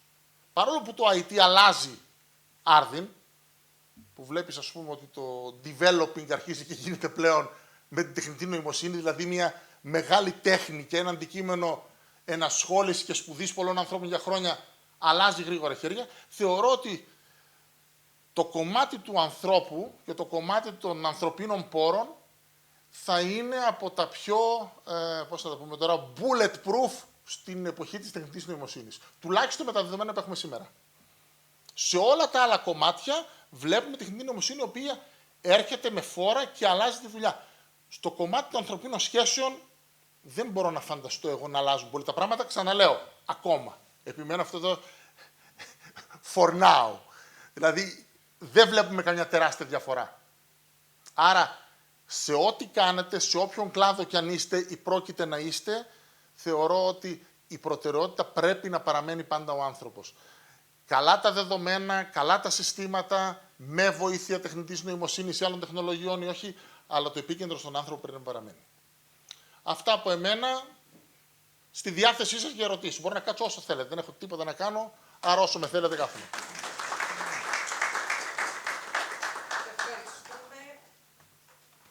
Ευχαριστούμε πολύ τον κύριο Αναστασίου για την κύριε. ουσιαστική παρουσίασή του. Νομίζω τώρα μπορούμε να περάσουμε στο κομμάτι των ερωτήσεων και της συζήτησης. Όποιος θέλει πολύ ωραία θα σηκώνει το χέρι, θα συστηθεί και όσο πιο σύντομοι μπορείτε να είστε για να δεχτούμε όσο περισσότερες ερωτήσεις. Καλησπέρα σας, ονομάζομαι Σουλτάνης Χαράλαμπος. Είμαι και εγώ στο κομμάτι με τα τουριστικά, να ξέρετε. Είμαι στη reception εδώ πέρα σε ξενοδοχείο και κρατήσεις μαζί. Οπότε, ό,τι αναφέρετε, θέλω να ξέρετε ότι χτυπάει πολύ σε μένα. Ειδικά αυτό που είπατε ότι είναι η στάνταρ που είναι 20 χρόνια εκεί πέρα και είναι αυτοί που αλλάζουν συνέχεια. Και θα ήθελα να συζητήσουμε ένα κομμάτι πολύ σημαντικό. Είναι ότι ο τουριστικός κλάδος καίει πάρα πολύ τον άνθρωπο. Δηλαδή, δεν είναι εύκολο κομμάτι. Ειδικά όταν είναι 24 ώρες συνεχόμενο, πρωί, απόγευμα, βραδινό, ήθελα να το πω αυτό να ακουστεί ότι δεν είναι κάτι σταθερό για σένα. Δεν είναι κάτι που μπορείς να κάνεις πολλά χρόνια, θεωρώ. Αυτό είναι το θέμα του τουριστικού κλάδου, περισσότερο θα έλεγα. Και δεν είναι περισσότερο συζήτηση, συγγνώμη, δεν είναι πολύ ερώτηση, είναι συζήτηση αυτό. Είναι. Καταρχάς είναι ένα πράγμα του υπαλλήλου υποδοχής, αυτό που κάνει σήμερα, πόσο διαφέρει από τη δουλειά που έκανε ένας υπάλληλος υποδοχής πριν από 10 χρόνια, 20, 30, 50, 70. Το ίδιο. Η διαφορά είναι ότι παλιά εγώ είχα μάθει στη σχολή μεν κουράν με το χέρι και εσείς έχετε PMS. Αυτή είναι η διαφορά. Δηλαδή δεν άλλαξε η δουλειά. Αν σκεφτούμε λοιπόν τη διαδικασία σε ένα ξενοδοχείο check-in, check-out, είναι η ίδια με ό,τι βλέπετε, όχι σε ελληνικές ταινίες έγχρωμες και στις ασπρόμαυρες. Δεν άλλαξε. Είναι μια πολύ συγκεκριμένη δουλειά. Από ένα σημείο και μετά, όσο ενδιαφέρον για να μιλάς με ανθρώπους, βαρετή δουλειά γιατί κάνεις το ίδιο, η οποία αν βάλεις σε αυτό και το κομμάτι ότι δουλεύω πρωί-απόγευμα και ότι πρέπει καμιά φορά να δουλέψω και βράδυ για να κάνω το ρεπό του νυχτερινού, σε καίει. Είναι δεδομένο. Γι' αυτό λοιπόν η προσμονή που έχουν πολλοί νέοι άνθρωποι καλή ώρα σαν εσένα που είναι στον τομέα είναι να πάνε σε έναν άλλο ρόλο, πιο προϊσταμενικό, πιο κανονικού ωραρίου. Γιατί εσύ έχεις τουλάχιστον αυτό το ζόρι, αλλά δεν έχεις και την εποχικότητα. Πού να έχεις ότι θα έπρεπε εσύ να είσαι για 7 μήνες στην Κρήτη, για 5 μήνες εδώ. Το 5 μήνες εδώ δεν είναι το ίδιο με αυτό που ήταν παλιά. Το Ταμείο Αλλεργίας μίκραινε και σε ποσό και σε διάρκεια. Το τάξη, το καλό Ταμείο των Ξενοδοχείων Υπαλλήλων δεν υπάρχει πια. Άρα ένας κλάδος που είχε μια χ ελκυστικότητα κάποτε δεν την έχει σήμερα. Άρα συμφωνώ, ναι, και ένα από τα πράγματα που πληρώνει σήμερα ο τουρισμός είναι αυτό. Και ότι δεν πρόκειται να προχωρήσει παραπάνω, νομίζω κιόλας. Γιατί αυτά τα άτομα που είναι 20 χρόνια θα μείνουν κι άλλα 20 χρόνια μέχρι να βγουν σίγουρα στη σύνταξη. Νομίζω δεν μπορεί να τους μετακινήσει πια αυτούς τους ανθρώπους. Όχι. Δεν μετακινούνται πια, θεωρώ. Συμφωνώ. Κύριος Βούζας. Πώς ανοίγει. Εγώ πριν πω στις ερωτήσεις, να συγχαρώ καταρχήν έτσι, τα δύο μεταπτυχιακά και το MBA και το Μεταπτυχιακός Δείξης Ανθρωπίνων Πόρων για τη συγκεκριμένη πρωτοβουλία. Νομίζω είναι καλό να φέρουμε ανθρώπους από την αγορά για να μας μιλάνε για τα θέματα του ανθρώπινου δυναμικού. Επίσης, θέλω να ευχαριστήσω όλους εκ μέρους της Κοσμητείας που είστε εδώ, γιατί όντως και αυτό είναι σημαντικό, το να αγκαλιάζουμε τέτοιου είδους εκδηλώσεις. Φυσικά να ευχαριστήσω και τον Ανέστη, γιατί είχα πολύ καιρό να τον δω, παρόλο που βρισκόμαστε έτσι σε διάφορα πράγματα. Όντως είναι απαραίτητο το να κρατάμε την επαφή, το να υπάρχει διάδραση και νομίζω ότι αυτό δίνει και μια πάσα για την ερώτηση που θέλω να κάνω. Γενικότερα υπάρχει έτσι μια ολόκληρη συζήτηση ανάμεσα στο rhetoric και το reality σε σχέση με το ανθρώπινο δυναμικό. Δηλαδή, συζητάμε ότι το ανθρώπινο δυναμικό πρέπει να αποτελέσει μέρος στρατηγικής, ότι θα πρέπει όντως να δούμε τον άνθρωπο ως πόρο, ότι θα πρέπει όντως να δημιουργήσουμε εκείνες τις συνθήκες προκειμένου οι εργαζόμενοι να μπορέσουν να δώσουν αξία. Από τη δική σου εμπειρία, τουλάχιστον στο συγκεκριμένο χώρο, τι βλέπεις. Και επίσης λίγο και το ρόλο του HR γενικότερα, σαν διεύθυνση, σαν τμήμα. Να μείνω στον κλάδο τον οποίο ξέρω πιο καλά. Ο κλάδος ο συγκεκριμένος αυτή τη στιγμή έχει ένα τεράστιο ζήτημα τα τελευταία χρόνια πολύ μεγάλες δυσκολίες στο να στελεχώσει τους οργανισμούς. Δηλαδή, αυτή τη στιγμή, με στοιχεία του INSETE πριν από 1,5 μήνα, μιλούν για περίπου 80.000 θέσεις εργασίας που λείπουν. Άρα, παίρνω μπακάλι, αν πούμε ότι είναι 1.000 επιχειρήσεις, είναι 80 άτομα στην επιχείρηση. Είναι 10.000 εταιρείες, είναι 8 άτομα στην επιχείρηση. Δηλαδή, μιλάμε για πολύ κόσμο. Βλέπουμε επίσης ότι αυτή τη στιγμή δεν υπάρχει κάποια κεντρική, σε επίπεδο πολιτείας, προσπάθεια να αναστραφεί αυτό το πράγμα. Οι μοναδικές κινήσεις, οι οποίες έχουν τώρα λογική, η μεταφορά μου είναι δεν είμαι καλά, έχω 10, έχω λίγο πυρετό, δεν ψάχνω να δω τι έχω, απλώς παίρνω Παναντόλ, παίρνω Ντεπών. Είναι η λύση που έχει βρεθεί τώρα με τους μετακλητούς υπαλλήλους που έρχονται από χώρες εκτός της Ευρωπαϊκής Ένωσης. Άρα βλέπουμε ότι σε πολλά ξενοδοχεία, κάποιες θέσεις, όχι όλες, τις καλύπτεις με άτομα από Φιλιππίνες, από Αφρική, από Μπαγκλαντές, από Νεπάλ κτλ. Το πρόβλημα παραμένει όμως. Δηλαδή δεν υπάρχει κάτι να αλλάξει. Θέλω να πω στο εμείς λέμε για προγραμματισμό ανθρώπινου δυναμικού. Και έχουμε όντως συγκεκριμένες ανάγκες, άρα λοιπόν έχουμε βάλει ένα πλάνο το πώς θα στελεχώσουμε αυτές τις θέσεις και φαντάζομαι ότι υπάρχει και μια συγκεκριμένη πρόβλεψη από πού θα βρούμε ανθρώπους, το πώς θα τους κρατήσουμε γενικότερα. Υπάρχει, δηλαδή αυτό γίνεται συστηματική βάση ή απλά κάθε οργανισμός προσπαθεί να, σε εισαγωγικά, να μπαλώσει, προσπαθεί όντως να λειτουργήσει κάτω από συγκεκριμένες συνθήκες, οι οποίες μπορεί να μην είναι και ελεγχόμενες, δεν ξέρω. Όπως σε κάθε κλάδο και ο τουρισμός έχει τις πιο οργανωμένες επιχειρήσεις που το κάνουν οργανωμένα, στρατηγικά, από πολύ νωρίς, ξέρουν τι έχουν και υπάρχουν εταιρείες στον τουρισμό, ακόμα και μεγάλες, οι οποίες δεν έχουν πρόβλημα. Δηλαδή, για τις 1.000 θέσεις που θέλουν να καλύψουν, έχουν τις 850, τις 900, ούτως ή άλλως καλυμμένες, έχουν μία ανανέωση της τάξης του 5, 7, 8%, όταν υπάρχουν άλλες επιχειρήσεις οι οποίες έχουν 50%. Άρα κάθε χρόνο τους μισούς τους ξαναψάχνουν από την αρχή. Άρα μιλάμε για turnover rates τρομακτικά. Βλέπουμε λοιπόν ότι αυτοί οι οποίοι είναι πιο οργανωμένοι και έχουν τα μικρότερα προβλήματα, ακόμα και να είχαν προβλήματα έχουν τρόπο να τα λύσουν, γιατί το βλέπουν πολύ νωρίς και πιο οργανωμένα. Επίσης, να πω στο παυσίπονο που λέω στον αντιπυρετικό, μπαίνει και το άλλο το κομμάτι της αυτοματοποίησης, το οποίο το βλέπουμε να γίνεται. Στην Ελλάδα είμαστε λίγο πιο τεχνοφοβικοί σε αυτό. Έχω έναν καλό φίλο, τον Τζόρτζ. Ο Τζόρτζ Αλχατζάλη είναι Λιβανέζικης καταγωγής, διδάσκει HR τουρισμού στο Χρόνιγκεν. Είμαστε καλοί φίλοι εδώ και χρόνια και μου έλεγε λοιπόν τις προάλλες που μιλούσαμε, μιλούσε στους φοιτητές μου, όπου μας έδωσε ένα παράδειγμα μιας εταιρείας στην Ολλανδία, που έχει ξενοδοχεία στην Ολλανδία σε διάφορες πόλεις, νομίζω έχει 9 ξενοδοχεία, όπου είχε ένα τμήμα κρατήσεων κεντρικό για όλη την εταιρεία, με 7 άτομα. Σήμερα δεν έχει κανένα άτομο, είναι όλο βασισμένο στη τεχνητή νοημοσύνη. Οποιοδήποτε request έρχεται, απαντιέται πολύ γρήγορα με την κατάλληλη τιμή, βλέπει διαθεσιμότητα, δίνει τιμές, όλα αυτοματοποιημένα. Και στην ερώτηση μου, λέω, και τα άτομα αυτά τα διώξατε? Όχι, μου λέει, πήγανε σε μπροστινούς ρόλους, σε υποδοχές και σε guest relations ξενοδοχείων. Άρα δηλαδή δεν χάθηκαν οι θέσεις, χρησιμοποιούμε κάπου αλλού.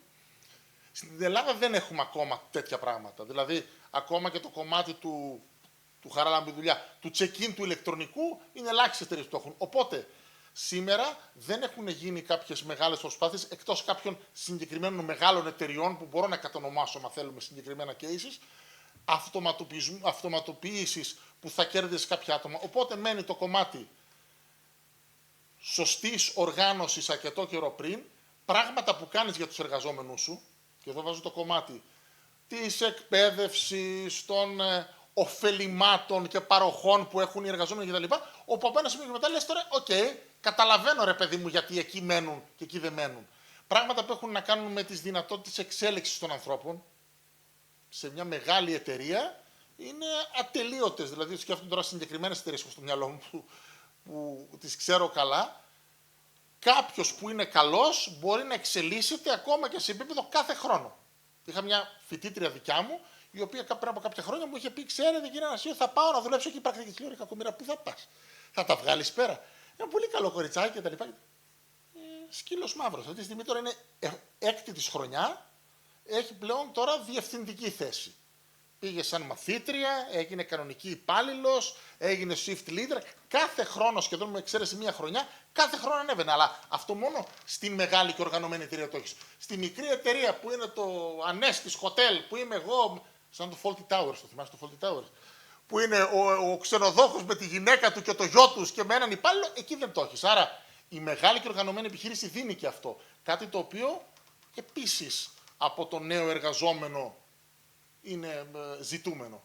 Οπότε, εξαρτάται από εταιρεία σε εταιρεία. Υπάρχουν εταιρείες οι οποίες δεν έχουν πολλά προβλήματα δικαίως και άλλες εταιρείες που έχουν πολλά προβλήματα, δυστυχώς πάλι επίσης δικαίως. Δηλαδή, δεν είναι ότι έτυχε, υπάρχει λόγος που συμβαίνει. Κάποιος άλλος? Κύριος Μιχαήλ, ναι. Κάθομαι εδώ και μου κάνουν ερωτήσεις οι καθηγητές, έτσι έχει ενδιαφέρον να το δείτε. Ναι, τελείως. Θα ήθελα και εγώ με τη σειρά μου να ευχαριστήσω και τον κύριο Αναστασίου και τους δύο διευθυντές που συνδιοργανώσανε αυτή την πολύ ωραία ομιλία και εκδήλωση και δίνουν και την δυνατότητα και στους φοιτητές μας και στους αποφύτους μας, αλλά και άλλα άτομα όπως είναι ο Χαράλαμπος, αυτό που τον έχω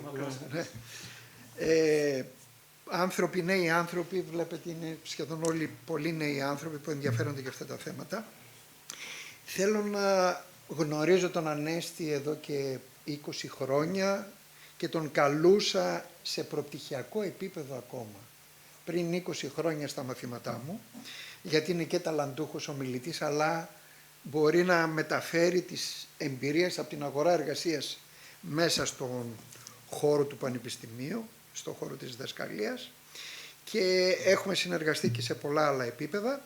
Και θα ήθελα να το ρωτήσω κάτι το οποίο, επειδή έχουμε κάνα 2-3 χρόνια έτσι να τα πούμε από κοντά, γνωρίζω τα εκπαιδευτικά προγράμματα που κάνεις, αλλά με αφορμή αυτήν όλη τη συζήτηση περί emotional intelligence και empathy και team leadership skills, όπως είναι το to inspire people, active listening, γιατί αυτά με τις άγκυρες και τα λοιπά και τα αυτιά, αυτό το πράγμα είναι.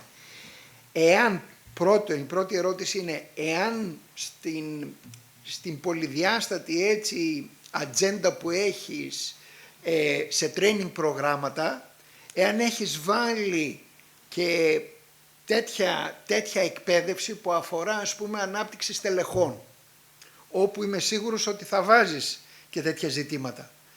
Και αν ναι, εάν χρησιμοποιείς και θεωρητικά εργαλεία, δηλαδή παραδείγματος χάρη αυτό που είπες με το πολύ έτσι εύστοχο παράδειγμα που είπες με αυτόν τον οικονομικό διευθυντή που είναι πάρα πολύ καλό στη δουλειά του, αλλά οι νέοι που έρχονται στην ομάδα του σηκώνονται και φεύγουν και μόνο οι παλιοί, αυτό εμείς το διδάσκουμε ας πούμε στο μεταπτυχιακό σε συγκεκριμένο άρθρο του Harvard Business Review του 2013 που δείχνει ας πούμε από τη μια τον έναν άξονα είναι το warmth που είναι οι ανθρώπινες σχέσεις και το άλλο είναι το competence και υπάρχει ένα mapping ας πούμε ποιες είναι οι σχέσεις αποστροφής που δημιουργούνται όταν υπάρχει μόνο competence και δεν υπάρχουν αυτές οι ανθρώπινες σχέσεις που είναι ουσιαστικά αυτό που είπες και που εξηγεί γιατί φεύγουν οι νέοι άνθρωποι. Άρα η ερώτηση που έχω να κάνω είναι εάν μέσα στην εκπαίδευσή σου χρησιμοποιείς λίγο και πιο εκλεπτισμένα εργαλεία όπως είναι κάποια θεωρητικά μοντέλα τα οποία ουσιαστικά έρχονται και κουμπώνουν με την πρακτική. Αυτό είναι το ερώτημα. Λοιπόν, ένα-ένα. Για το κομμάτι το πρώτο, ναι, έχουμε πολλές εκπαιδεύσεις και μάλιστα είναι η μόδα των τελευταίων ετών, ενώ παλιότερα ήταν οι περισσότερες εκπαιδεύσεις για line staff, για frontliners, εξυπηρέτησης πελατών και αντιμετώπισης παραπώνων και πωλήσεων κτλ. Τώρα τα πιο best seller εκπαιδευτικά μας προγράμματα είναι τα πιο διοικητικά. Άρα είναι για supervisory skills, managerial skills κτλ. Έχουμε συγκεκριμένα ένα πρόγραμμα, το λέμε Lead Pro, έχει 23 διοικητικές δεξιότητες, how to delegate responsibilities, how to motivate employees, διάφορα αντικείμενα, το οποίο μάλιστα έχουμε φτιάξει και ένα πολύ ωραίο εργαλείο, εγώ με δύο συνεργάτες μου, με την με τη Μαρία και με τον Δημήτρη, ένα πολύ ωραίο εργαλείο που δεν διαλέγει η εταιρεία, θέλω αυτό, το 7, το 11, σαν να παραγγέλνεις από κινέζικο, ας πούμε. Τους περνάμε από ένα ανώνυμο questionnaire και από ανοιχτές συνεντεύξεις αυτούς που είναι να εκπαιδευτούν για να διαλέξουμε τα αντικείμενα τα οποία και τους ενδιαφέρει περισσότερο και που αισθάνονται ότι πονάνε περισσότερο. Έτσι. Το οποίο τα βλέπουμε με την εταιρεία, άρα διαλέγουν ποια θα κάνουν.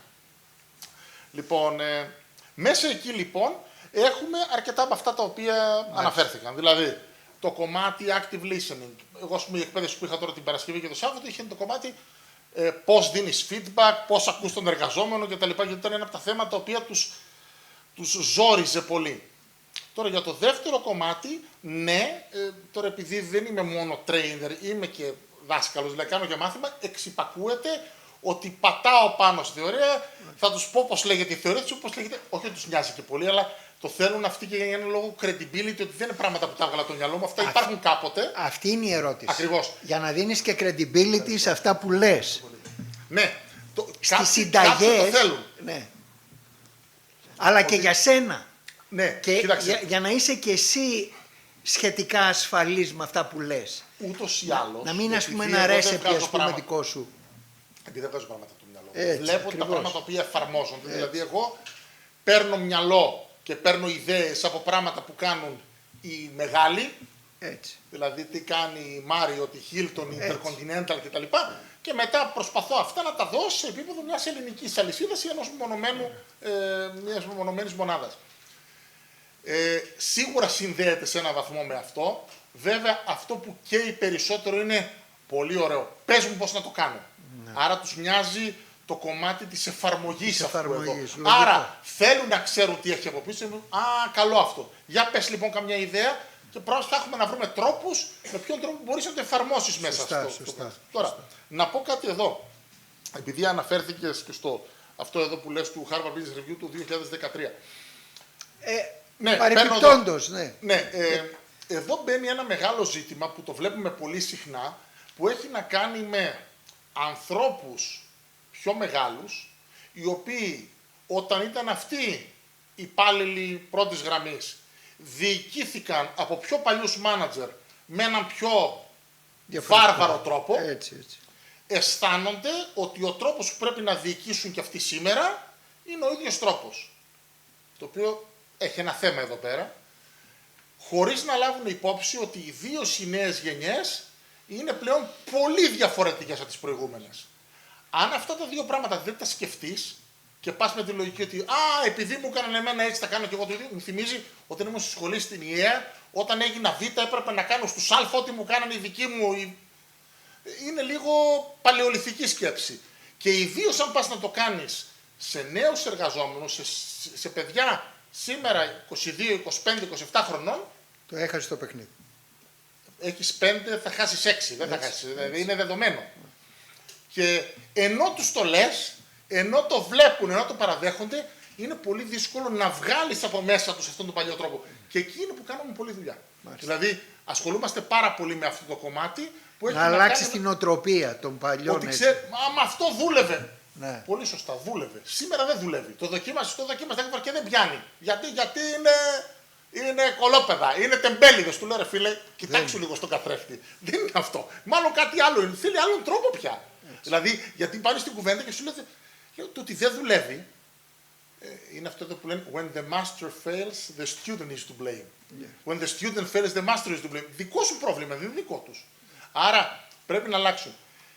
Η αλλαγή γίνεται συνήθως από τους πιο νέους προϊσταμένους. Αυτός ο οποίος είναι πιο κοντά και το βλέπει, όχι παντελικιακά, αυτός που έχει πιο φρέσκια οπτική στο να βλέπει κάποια πράγματα, μπορεί ευκολότερα να προσπαθήσει να διοικήσει τους ανθρώπους με έναν νέο τρόπο. Γιατί εκεί χάνεται το παιχνίδι. Άρα έχετε πολύ ενδιαφέρον πεδίο τώρα. Ναι. Έτσι.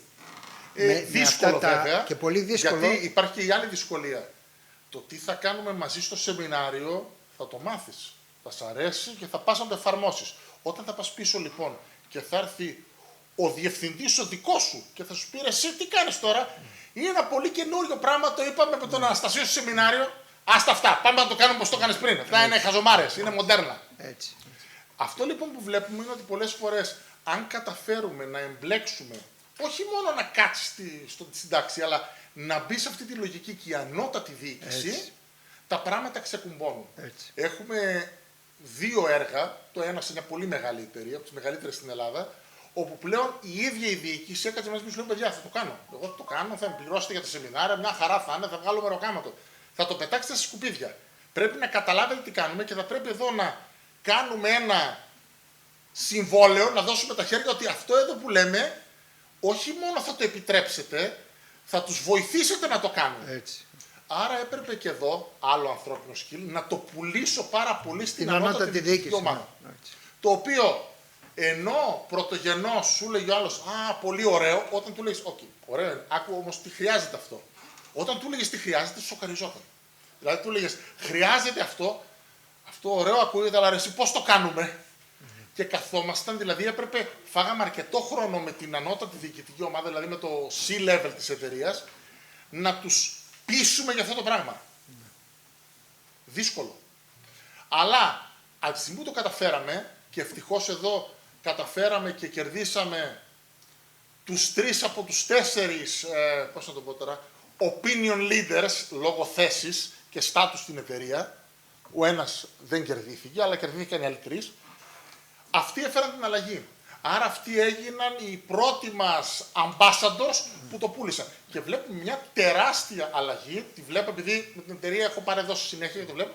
Τεράστια αλλαγή. Καταρχάς βλέπουμε γκρεμοτσακίστηκε το turnover που είχαν. Πλέον έχουν φτάσει σε ένα σημείο που είναι γύρω στο 60-65% των προϊσταμένων τους δικά τους παιδιά που τα βγάζουν από τη βάση. Που δεν το είχαν πριν. Μένει ο κόσμος στην εταιρεία. Μένει ο κόσμος γιατί βλέπει προοπτική. Έτσι. Και δεν υπάρχει ωραιότερο πράγμα για να έχω εγώ προϊστάμενο τον μέχρι πρότινο σε απλό υπάλληλο. Και αυτός να μπει στη σειρά για να είναι και ο επόμενος διευθυντής μετά. Κάτι το οποίο η εταιρεία πλέον πιστεύει σε αυτό και βλέπει τα πολλά πλεονεκτήματα που έχει. Και το πουλήθηκε με διαφορετικό τρόπο. Έτσι. Στον CFO της εταιρείας πουλήθηκε, ξέρεις εσύ πόσα λεφτά θα κερδίσεις από αυτό. Και στους άλλους με άλλους τρόπους. Και μπήκανε στη λογική, το έχουν αγκαλιάσει, είναι τώρα η 3η χρονιά, το ξεκινήσαμε εντός κορώνας, δηλαδή το 22-23 το ξεκινήσαμε και πάει πάρα πολύ καλά. Και έχουν αυτή τη στιγμή πολύ μεγάλη μείωση στο να χάνουν ανθρώπους και επιμένουν πάρα πολύ στην εξέλιξη των δικών τους ανθρώπων. Τεράστια αποτελέσματα. Και τεράστια αποτελέσματα όχι μόνο σε αυτούς που προείστανται, και σε αυτό που βγάζουν σαν εικόνα στους υπόλοιπους, γιατί πολλοί πλέον ζούνε με το ίδιο όνειρο. Δεν είναι ότι έτυχε ένας, μα και αυτός και εκείνος και οι άλλοι και οι άλλοι. Όλοι αυτοί ήταν σαν εμάς, άρα μπορούμε και εμείς να εξελιχθούμε. Για τα άτομα τα οποία έχουν το ζήλο του να εξελιχθούν. Επίσης, όταν έχεις μια τέτοια επιτυχία, μπορείς στον επόμενο πελάτη να του το πουλήσεις, έτσι να πεις, κοίταξε, εγώ έχω δουλέψει σε αυτή την εταιρεία πριν 3 χρόνια και είχα αυτά τα αποτελέσματα. Και ακολούθησα αυτά τα στάδια. Να το προσπαθήσουμε λίγο μαζί. Δηλαδή... Ακούγεται ωραίο, απλώς έχει το μικρό εδώ, ένα μικρό αστερίσκο. Δεν είναι όλα για όλους. Εντάξει. Δηλαδή, Σύμφωνο. το φαγητό που αρέσει στον έναν πελάτη δεν σημαίνει ότι θα αρέσει και στον άλλον. Δηλαδή, κάποιος σου λέει πολύ ωραίο αυτό, αλλά δεν είναι για μας, είναι για άλλους. Και όντως το κουβεντιάζουμε και πολλές φορές, ενώ εγώ πιστεύω ότι όχι, εσύ μπορεί να το εφαρμόσει και εσένα, βλέποντας το μαζί τους και όταν μπαίνεις και μια λογική, κάνεις μια κουβέντα που αναλύει στον οργανισμό την κουλτούρα τους, την νοοτροπία τους. Όταν λέω νοοτροπία, σκέφτομαι όλο το GOK τώρα. Λοιπόν, την νοοτροπία τους κτλ. Από ένα σημείο και μετά, αισθάνεσαι ότι αυτό σου κάνει, αυτό δεν σου κάνει. Και όταν αισθάνομαι και εγώ ότι τους κάνει, αρχίζω και προσπαθώ και τους πείθω περισσότερο, γιατί λέω, σου ταιριάζει. Όσο περισσότερα μου λες, ή του λέω, όπα, σε σένα θέλει. Και ή ψάχνουμε να βρούμε κάτι άλλο που θα τέριαζε, ή σταματάμε και την κουβέντα. Έτσι. Δηλαδή, εξακολουθούμε να κάνουμε κάτι άλλο πιο απλό, αλλά τέτοια που έχουν να κάνουν περισσότερο με organizational change έργα, που πρέπει πλέον να πας και να αλλάξεις το όλο στήσιμο και τρόπο που λειτουργούν, πρέπει να ψαχτούν αρκετά. Δηλαδή δεν είναι off the shelf, έλα να πάρουμε ένα τέτοιο πράγμα, πόσο κάνει να στο πληρώσω, έλα κάντο. Δηλαδή θέλει πολλή κουβέντα για να δούμε κατά πόσο τους ταιριάζει και τι πράγματα πρέπει να κρατήσουμε ήδη ή να αλλάξουμε με αυτούς. Ωραία, ευχαριστώ. Ναι, φοιτητριά. Δεν είσαι καθηγήτρια, φαντάζομαι, για να αλλάξει λίγο το... Καλησπέρα.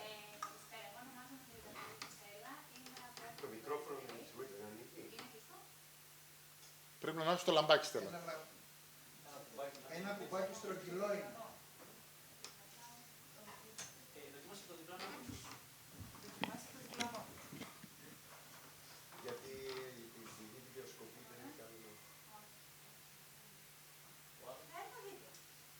Ανάβει το δίπλα.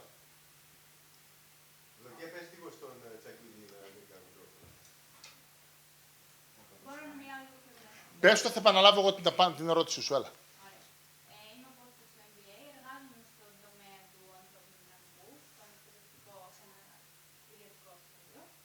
Και αυτό το οποίο είπατε για τη νέα γενιά και την παλαιά γενιά, ισχύει πάρα πολύ. Το συναντάμε καθημερινά σε συνεντεύξεις, στην ένταξη του νέου προσωπικού στον οργανισμό, πώς όταν ένα τμήμα έχει έναν λίγο πιο παλιό εργαζόμενο, σαν τον οικονομικό διευθυντή που θέσατε, και δεν μπορούν να συνεργαστούν αυτοί οι δύο άνθρωποι. Είναι και η διατήρηση ταλέντων είναι πολύ, πολύ σημαντικό, το βλέπουμε καθημερινά και έτσι υπάρχει αυτό το μεγάλο turnover λόγω της μη καλής συνεργασίας. Και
Προσπάθησε να μου περάσει που όντως είναι. Άρα το HR στην εκπαίδευση, στην ιδιωτική εκπαίδευση, είναι ένας πολύ ιδιόρυθμος τρόπος. Τώρα, το χάσμα παλιών και νέων είναι δεδομένο, γιατί εδώ μπαίνει και το κομμάτι παλιά και νέα οπτική στο πώς κάνεις μάθημα ως δάσκαλος και ως καθηγητής και πολλά άλλα που πάνε μαζί. Είχα πρόσφατα μία εμπειρία στον οργανισμό που εργάζομαι εγώ, που ήρθε ένα άτομο σε εμάς, στο δικό μας τμήμα, και ήρθε και ένα άτομο στην άλλο τμήμα. Δύο άτομα σε παρόμοιους ρόλους, σε τελείως διαφορετικές φάσεις της καριέρας τους. Εκεί είχαμε την εξής έκπληξη, ότι είχαμε τον παλιό, τον έμπειρο, θεωρητικός με τα παλιά μυαλά, που έφερε ένα νέο αέρα, που δεν το περιμέναμε, και το νέο άτομο που θα περίμενε σε αυτό να φέρει ακριβώς τον αντίστροφο. Άρα οι διαφορές αυτές δεν έχουν να κάνουν μόνο με τον μικρό, μεγάλο, παλιός, νέος. Έχουν να κάνουν και μάλιστα επειδή το ψάξα λίγο παραπάνω το θέμα, όντως είχε να κάνει με τις καταβολές του ενός και του άλλου. Δηλαδή ο ένας ήρθε από ένα περιβάλλον στο εξωτερικό, δίδασκε σε διάφορες χώρες του εξωτερικού, εμάς μας ήρθε από τον Καναδά κτλ. Άρα παρόλη την ηλικία, ο άνθρωπος έφερε μία φρεσκάδα και ένα νέο perspective στο πώς κάνει πράγματα, στην επικοινωνία του με τους φοιτητές, με τους συναδέλφους, το οποίο, ενώ ας πούμε το βλέπαμε ότι αυτός είναι πιο μεγάλος και από εμάς, που εμείς είμαστε σχετικά μεγάλος, αυτός είναι πολύ πιο μεγάλος και από εμάς, αμάν μας εντυπωσίασε, και ο νέος συνάδελφος ο οποίος ήρθε, ο οποίος ελπίζαμε για κάτι καλό και τελικά ήταν άνθρακος ο θησαυρός. Ήταν μια πολύ πιο, πώς λέμε, old school, πραγματικά old school, για school πρόκειται, προσέγγιση. Παρ' όλα αυτά, εδώ είναι το ζήτημα για μένα τώρα να πούμε λίγο σε πιο HR, είναι θέμα κουλτούρας. Είναι θέμα κουλτούρας ατόμου και οργανισμού και κατά πόσο αυτά μπορούν να έχουν μία συνάφεια. Όλοι οι οργανισμοί δεν είναι ίδιοι. Δηλαδή, εγώ τώρα είμαι στο Αμερικάνικο Κολέγιο, στο Anatolia American University Math και το καινούριο μας όνομα. Λοιπόν, έχω υπάρξει και σε άλλους εκπαιδευτικούς οργανισμούς. Ο κάθε οργανισμός έχει πολύ διαφορετική νοοτροπία. Δηλαδή, είμαι τώρα 12 χρόνια εδώ, προηγουμένως ήμουνα και για 8 χρόνια, για 9 χρόνια στο Μητροπολιτικό Κολέγιο. Άλλος οργανισμός. Πιο πριν, δηλαδή το πρώτο που σας λέω που δίδεται ήταν το North College. Τελείως διαφορετική λογική. Αυτός ήταν ο πρώτος που με πήρε. Ο οποίος ήταν μια άλλη λογική, καταπληκτική στην εποχή του, αλλά από ένα σημείο και μετά, full outdated από ένα σημείο και μετά. Δεν έχει σημασία. Ακόμα και αυτό βλέπεις πώς αλλάζει. Και αυτό εδώ πώς επηρεάζει και σένα. Εγώ δηλαδή ως ο παίχτης σε διαφορετικές ομάδες που παίρνει μεταγραφή σε άλλη ομάδα, πώς κάθε φορά θα πρέπει να προσαρμοστεί στα νέα δεδομένα. Που και για μένα έτσι, ήταν αυτό κάτι το οποίο το έκανα με μεγάλη αγάπη, δηλαδή είμαι τώρα full time στο σχολείο μου, κρατώντας και τη δουλειά μου. Δηλαδή για μένα ήταν πάντα το δεύτερο πράγμα, απλώς επειδή το αγαπώ πολύ, το κρατούσα. Δηλαδή, αν ρωτήσετε στο γραφείο στην εταιρεία, στην AA Partners, με βλέπουν πολύ λιγότερο από ό,τι με βλέπουν στη δουλειά μου, στο γραφείο μου, στην ακαδημαϊκή μου δουλειά. Οπότε, ο εκπαιδευτικός τομέας είναι πολύ αλλιώτικος, δηλαδή καταλαβαίνω τον πόνο σου αυτόν που λες. Είναι ένα μεγάλο σχολείο. Είναι. Αλλά έχει αυτή την ιδιαιτερότητα, αυτή την παραξενιά.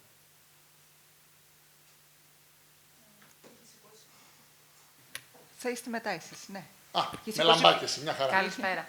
Λοιπόν, εγώ είμαι η Θεία Κωνσταντίνα, είμαι απόφοιτος του τμήματος του μεταπτυχιακού στην Δίκηση Ανθρωπίνων Πόρων, φοιτήτρια της κυρίας Κάτι και του κυρίου Μιχαήλ.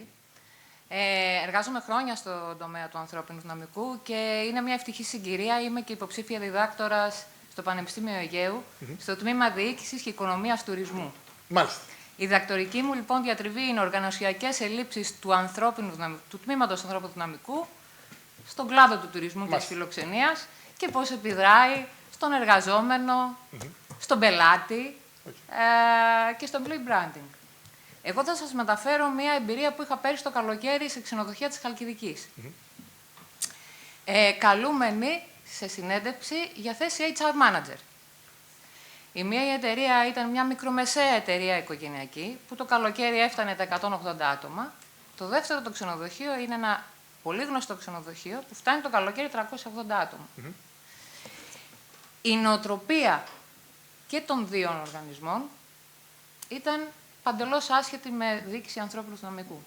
Περιττώ να σας πω ότι ο δεύτερος κύριος, ο οποίος ήταν ο διευθύνοντας σύμβουλος του ξενοδοχείου, μου έβγαλε απλά το Excel που μου έδειχνε τη μισθοδοσία που καταχωρείται νόμιμα και τη μισθοδοσία που καταχωρείται παράνομα. Οπότε δεν μιλάμε λοιπόν για σύστημα εργάνης, σύστημα εργάνης σε καμία των περιπτώσεων, και τη δουλειά τους την κάνανε με φοιτητές από τουριστικές σχολές του Λουξεμβούργου, που ερχόταν δωρεάν στη Χαλκιδική, σε ένα τεράστιο ξενοδοχείο, ένα τεράστιο όνομα, και απλά τους έδινε ένα χατζηλίκι.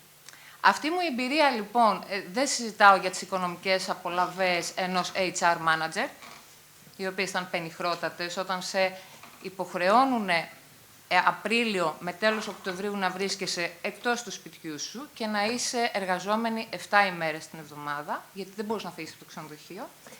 Ήταν η έμπνευσή μου για να ασχοληθώ και να ερευνήσω αυτό ακριβώς. Αυτά που μάθαινα τόσα χρόνια στους οργανισμούς που ασχολούμουν, δεν είδα καμία τέτοια διάθεση από τους ηθήνοντες αυτών των δύο ξενοδοχείων. Προέρχομαι από τα Ιόνια, από τη Λευκάδα, οπότε εκεί έχουμε λοιπόν μικρομεσαίες οικογενειακές επιχειρήσεις. Άρα, παντελής έλλειψη διοίκησης ανθρώπινου δυναμικού. Και θα μου επιτρέψετε να σας πω ότι και τα νέα παιδιά που ακολουθούν μετά τους πατεράδες τους όταν διοικούν ένα ξενοδοχείο, δεν αλλάζουν πάρα πολύ την νοοτροπία. Θέλω να ελπίζω ότι θα την αλλάξουν.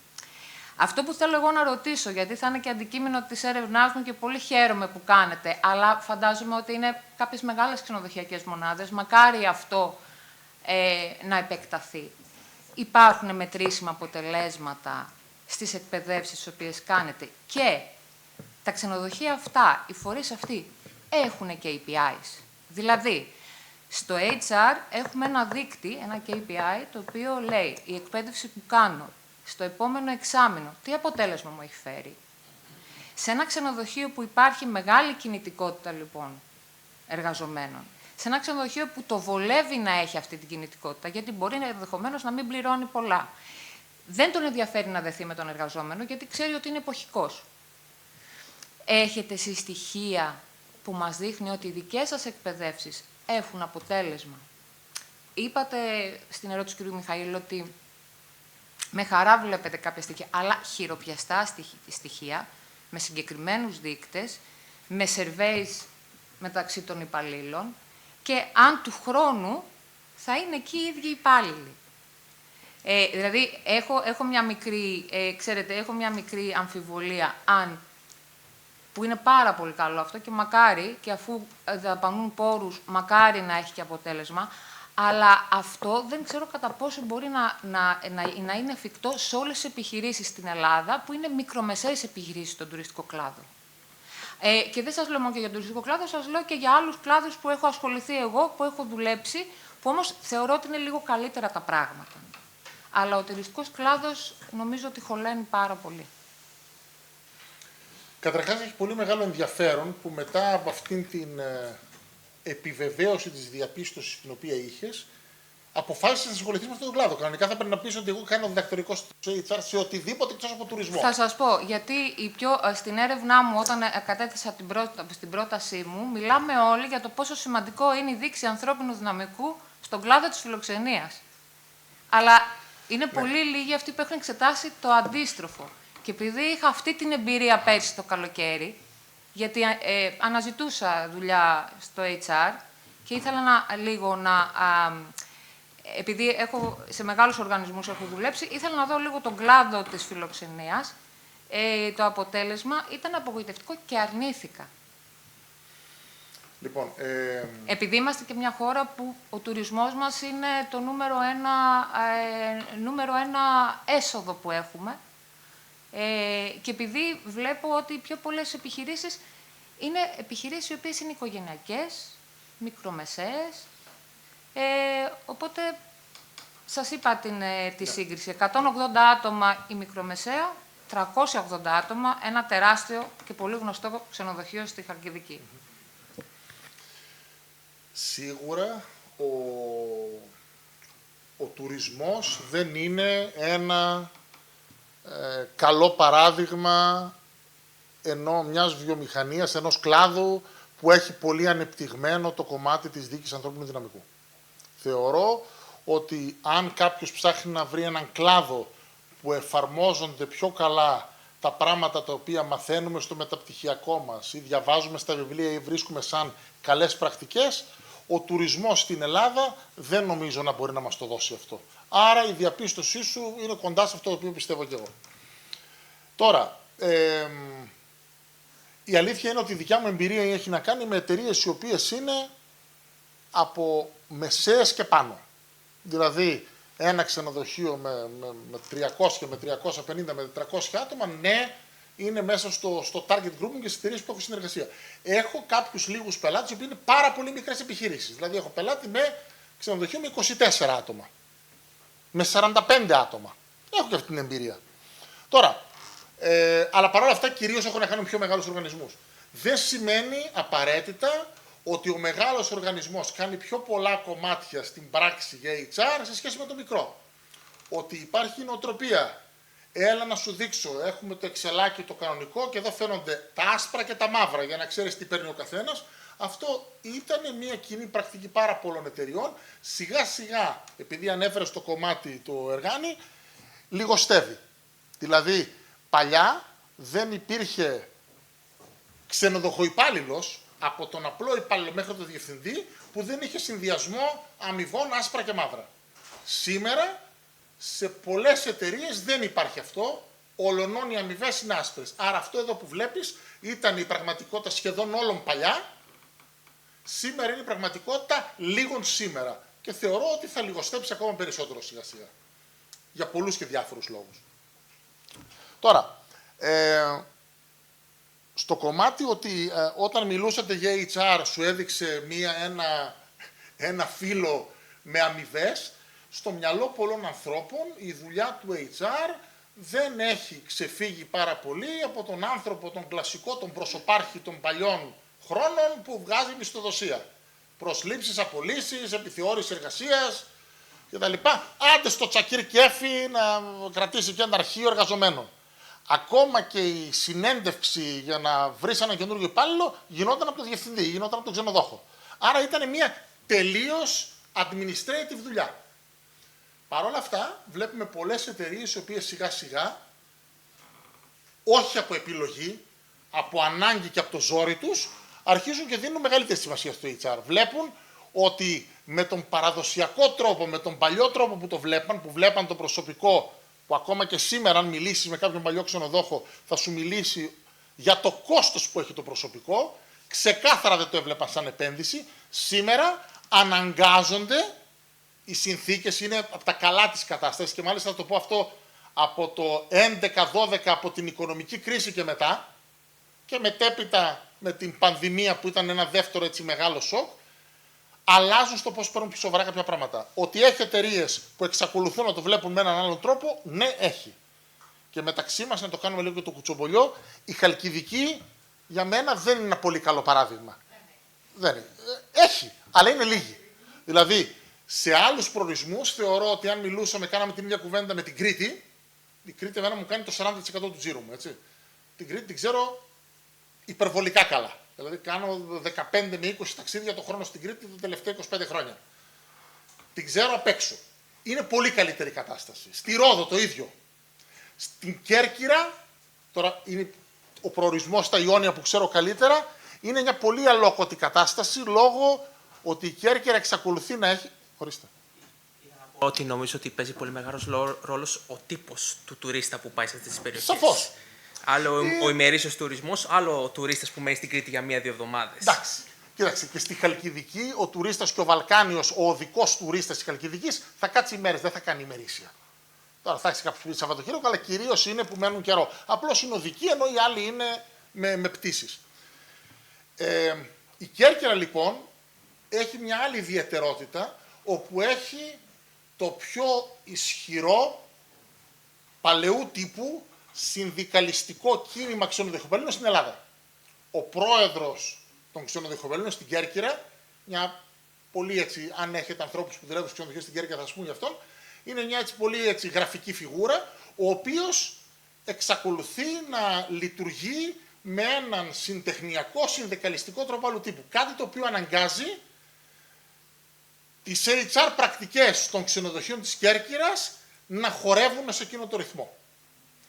Οπότε, σίγουρα έχει να κάνει με τον προορισμό, σίγουρα έχει να κάνει με τα μεγέθη ξενοδοχείων, η Χαλκιδική. Είναι αυτό εδώ που το πατάω και κουνιούνται όλα, αγαπητέ. Είναι σαν τις ταινίες που πατάς, δεν ξέρεις ποιο να πατήσεις, γιατί... Όχι, έχει πρόβλημα. Ναι, είναι σαν την κάθε Ζήτα Τζόουνς, πρέπει να κάνω ακροβατικά απλώς. Έχουμε χάσει αρκετούς από αυτό. Άρα εδώ, αν κοιτάξω κάτω, είναι κάποιοι... Δεν τους βρήκατε ποτέ ξανά. Δοκιμάζουμε τους ομιλητές μας να δούμε τελικά... Εγώ είμαι 140 κιλά, κύριε Γεωργίου, δεν είμαι για τέτοιες δοκιμές. Λοιπόν, θα έρθω μπροστά. Λοιπόν, ποια είναι πιο γερά, να τα δοκιμάσουμε και αυτά, να δούμε πώς πάνε. Λοιπόν, έχει να κάνει με τα μεγέθη. Θεωρώ λοιπόν ότι συνήθως οι πιο μεγάλες... Δεν ακούω... Α, είναι το... Ναι. Τραγουδιστής. Ακούγομαι. Σε λίγο. Μετά θα πω δικό σας. Λοιπόν. Τώρα παίζει. Ωραία. Λοιπόν, έχει να κάνει λοιπόν σε μεγάλο βαθμό, όχι τόσο με το πελατολόγιο που ανέφερες, όσο έχει να κάνει με το πώς είναι στημένες αυτές οι επιχειρήσεις. Να το πάρουμε διαφορετικά. Η Ρόδος είχε τουρισμό από τη δεκαετία του 50. Η Κρήτη είχε τουρισμό από τη δεκαετία του 70. Δηλαδή, early 70s στην Κρήτη ακόμα είχαν κατσίκια και ελιές. Αυτή ήταν η οικονομία της Κρήτης. Δεν ξέρω κάποιος κριτικός εδώ πέρα. Αυτό είχε η Κρήτη. Στην Κρήτη άρχισε να αναπτύσσεται ο τουρισμός πιο ενεργά από τα μέσα της δεκαετίας του 70, τέλη της δεκαετίας του 70. Δηλαδή, οι πρώτες επιχειρήσεις των μεγάλων ξενοδοχειακών οικογενειών που το ξεκίνησαν. Άρα, έχουν μία εμπειρία. Και τώρα εδώ κολλάει αυτό που λέγαμε η επόμενη γενιά. Βλέπουμε ότι σε πολλές περιπτώσεις οι νέες γενιές φέρνουν το κάτι διαφορετικό. Όχι παντού. έχει παιδιά που δουλεύουν με τον ίδιο παλαιολιθικό τρόπο διοίκησης που δούλευαν οι μπαμπάδες τους ή οι παππούδες τους. Στη Ρόδο έχουμε πολλές εταιρείες που είναι πλέον η τρίτη γενιά στα ενία και ετοιμάζεται η τέταρτη. Στη Χαλκιδική τα πράγματα είναι ακόμα πιο καινούργια. Μπορεί η Χαλκιδική να έχει κάποιον τουρισμό από τη δεκαετία του 70, αλλά είχε τουρισμό σε επίπεδο το ξενία της Ουρανούπολης και του Παλουρίου που είναι κλειστό. Δεν είχαμε πολλές, ήταν 3-4 εταιρείες. Οπότε οι πιο παλιές εταιρείες, οι οποίες πέρασαν πολλά και παίζουν πιο πολύ, δηλαδή η Κρήτη παίζει Champions League. Πώς θα το κάνουμε, η Χαλκιδική δεν παίζει. Θα το πάρουμε γι' αυτό σε ένα δεδομένο του προορισμού. Με εξαιρέσεις επιχειρήσεων, έτσι, δηλαδή στη Χαλκιδική είναι η Σαν Οίκος. Δεν είναι το ίδιο Σαν Οίκος με ότι είναι το ξενοδοχείο του κ. Κώστα και της Κυραλένης. Σαν και Οίκος, επειδή έχουμε δύο αποφύτους του MBA και τους φέρνουν κιόλας στους μιλητές, είναι Η Σαν Οίκος πλέον, αναπτυγμένο. η Σαν Οίκος πλέον είναι ό,τι πιο corporate έχουμε.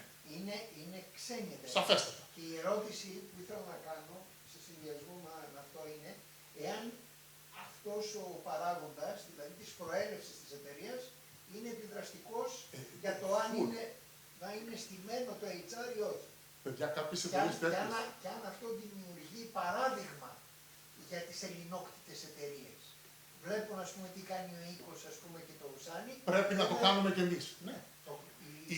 Είναι από τα ισχυρότερα πράγματα. Δηλαδή, αν δεις τι κάνουν οι leader της αγοράς, που είναι τελείως κόρπο, δηλαδή οι Σαν Οίκος, οι Domes, ας πούμε, δουλεύουν με έναν τρόπο σαν να βλέπεις μια μικρή πολυεθνική. Και οι δομές τους είναι τέτοιες, τώρα μιλούμε για τμήματα HR, δηλαδή μόνο το κομμάτι, το talent acquisition ήταν Σαν Οίκος έχει 25 άτομα. Το L&D έχει 11. Η μισθοδοσία έχει Hay Systems εδώ και πολλά χρόνια. Να κάνω μια ερώτηση. Οι επιχειρήσεις που έχετε προσφέρει τα Ναι. προγράμματα εκπαίδευσης έχουν θεσπισμένα HR Ναι. KPI. Ωραία.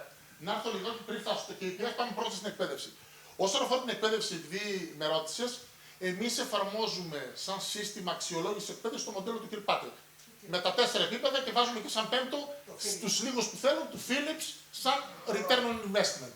Ελάχιστοι το έχουν υιοθετήσει και ο λόγος είναι ότι θέλει πολύ περισσότερα δεδομένα τα οποία δεν έχουν οι εταιρείες ή δεν θέλουν να μοιραστούν. Άρα, στα 4 επίπεδα, αν τους αρέσει για να ευχαριστούν την εκπαίδευση, αν τους δίνει νέα γνώση, αν αυτή η γνώση είναι εφαρμόσιμη στη δουλειά σου ή όχι, και αν αυτό μπορεί να φέρει αποτελέσματα και να αλλάξει συμπεριφορές, είναι κάτι το οποίο το μετρούμε.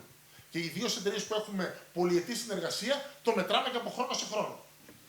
Σίγουρα το κομμάτι του turnover δεν μας βοηθάει. Δηλαδή, όταν έχεις σε μια εκπαίδευση 20 άτομα και του χρόνου τους 20 έχεις τους 12 και έχεις 8 καινούριους, πολύ συχνά η απέτηση της εταιρείας είναι ξανακάνε τα περσινά. Μα λέω, αυτά δεν έχει τα ξανακούσουν, τα ξέχασαν και έχουν και τους καινούριους. Άρα, ενώ σε κάποιες άλλες εταιρείες έχεις κάτι το οποίο χρόνο με το χρόνο χτίζεις κάτι διαφορετικό. Και περνάει ο άλλος ένα corporate university, ας το πούμε, που χρόνο με το χρόνο ξέρεις και έχεις ένα κανονικό, μια παρακολούθηση ενός κανονικού career path, που ο άλλος ξέρει τι κάνει και ξέρει, του χρόνου θα πάω να κάνω εκείνο. Τώρα, για KPIs. Στο HR των ξενοδοχείων, KPIs και OKRs έχουν ελάχιστες επιχειρήσεις. Δεν εφαρμόζουν, δεν είναι θέμα δικό μας. Είναι θέμα ότι δεν έχουν την αίσθηση της αναγκαιότητας ή της χρησιμότητας.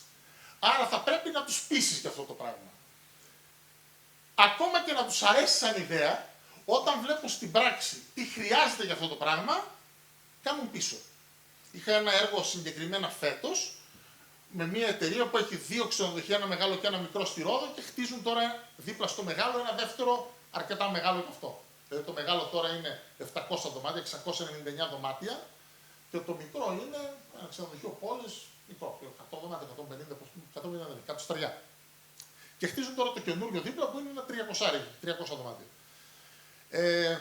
Πάμε λοιπόν σε αυτούς να στήσουμε ένα διπλό σύστημα, με ένα σύστημα performance management για όλη την εταιρεία, γιατί μας ενδιαφέρει κιόλας να αναπτύσσουμε στελέχη, ότι ξέρεις, άνοιξε μια θέση στο διπλανό, να πας εκεί κτλ. Πολύ ωραίο σαν ιδέα. Το θέμα είναι ότι ενώ ξεκινήσαμε, πήραμε προκαταβολή, ξέρετε, δουλεύουμε, μας βάλαν τώρα πάγο, περίμενε να δούμε, θα αλλάξουμε τις δομές μας. Γιατί αλλάζουν ριζικά τις δομές. Τώρα θα βάλουν έναν γενικό διευθυντή για τα 3 ξενοδοχεία.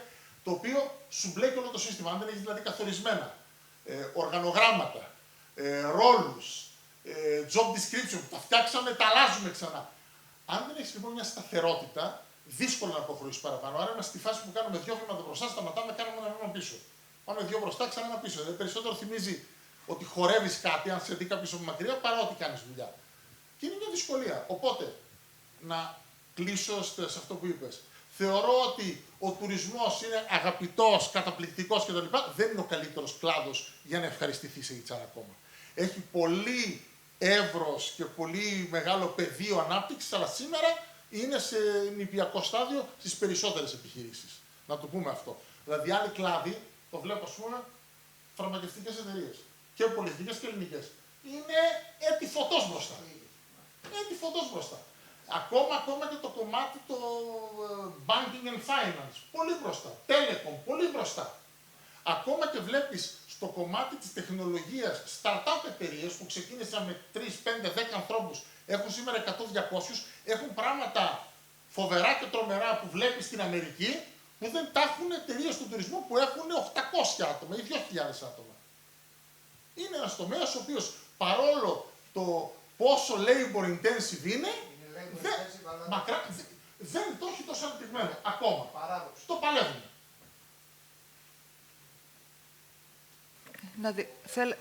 Ναι, αν θέλετε μπορείτε να κάνετε την ερώτησή σας. Ναι. Εγώ θα κάνω μια ερώτηση. Καταρχήν είμαι φοιτητής σε αυτό το τμήμα, δεν είμαι ούτε απόφαση σε τίποτα. Όλοι σίγουρα σε κάποια στιγμή στη ζωή μας, σαν υπάλληλοι κτλ., έχουμε αντιμετωπίσει, έχουμε βρεθεί με άλλους υπαλλήλους οι οποίοι δεν είναι λίγο δυσλειτουργικοί σε κάποια πράγματα, αλλά παρόλα αυτά τυχαίνει να βγάζουν και πάρα πολύ δουλειά. Να βγάζουν ένα πολύ μεγάλο κομμάτι δουλειάς μόνοι τους. Να μην μπορούν να συνεργαστούν όμως, να είναι λίγο απόμακροι.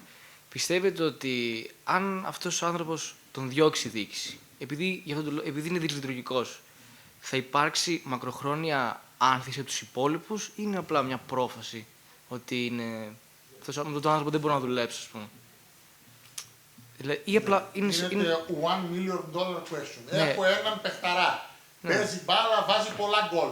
Θα πρέπει να κερδίσει πολλά μάτσα από αυτόν. Αλλά παράλληλα είναι ο πιο τοξικός και χαλάει την υπόλοιπη ομάδα. Τον κρατάμε, τον αλλάζουμε. Μεγάλη προσοχή τώρα. Ό,τι και να μου πεις. Ή απλά μένουμε στην ίδια κατάσταση. Ή μένουμε στην ίδια κατάσταση, ας πούμε. Κοίτα. Τον αλλάζεις. Πώς? Τον αλλάζεις. Τον αλλάζεις. Ό,τι, τον αλλάζεις. Ξεκάθαρα. Εντάξει. Ωραίος τα λόγια. Δεν σε αφήνει η καρδιά σου να τον αλλάξει, αν είναι τέτοιο άρμα μάχης αυτός. Ξέρω γιατί τον αλλάζεις, αλλά ξέρω και γιατί τον κρατάς. Πολύ δύσκολο το δίλημμα. Άρα θεωρώ ότι δεν μπορείς ελαφρά την καρδία να πεις τον αλλάζω, ούτε να πεις τον κρατάω. Εδώ είναι και θέμα δημοκρατίας, έτσι τι θέλουν οι πολίτες. Για μένα είναι θέμα και δομής.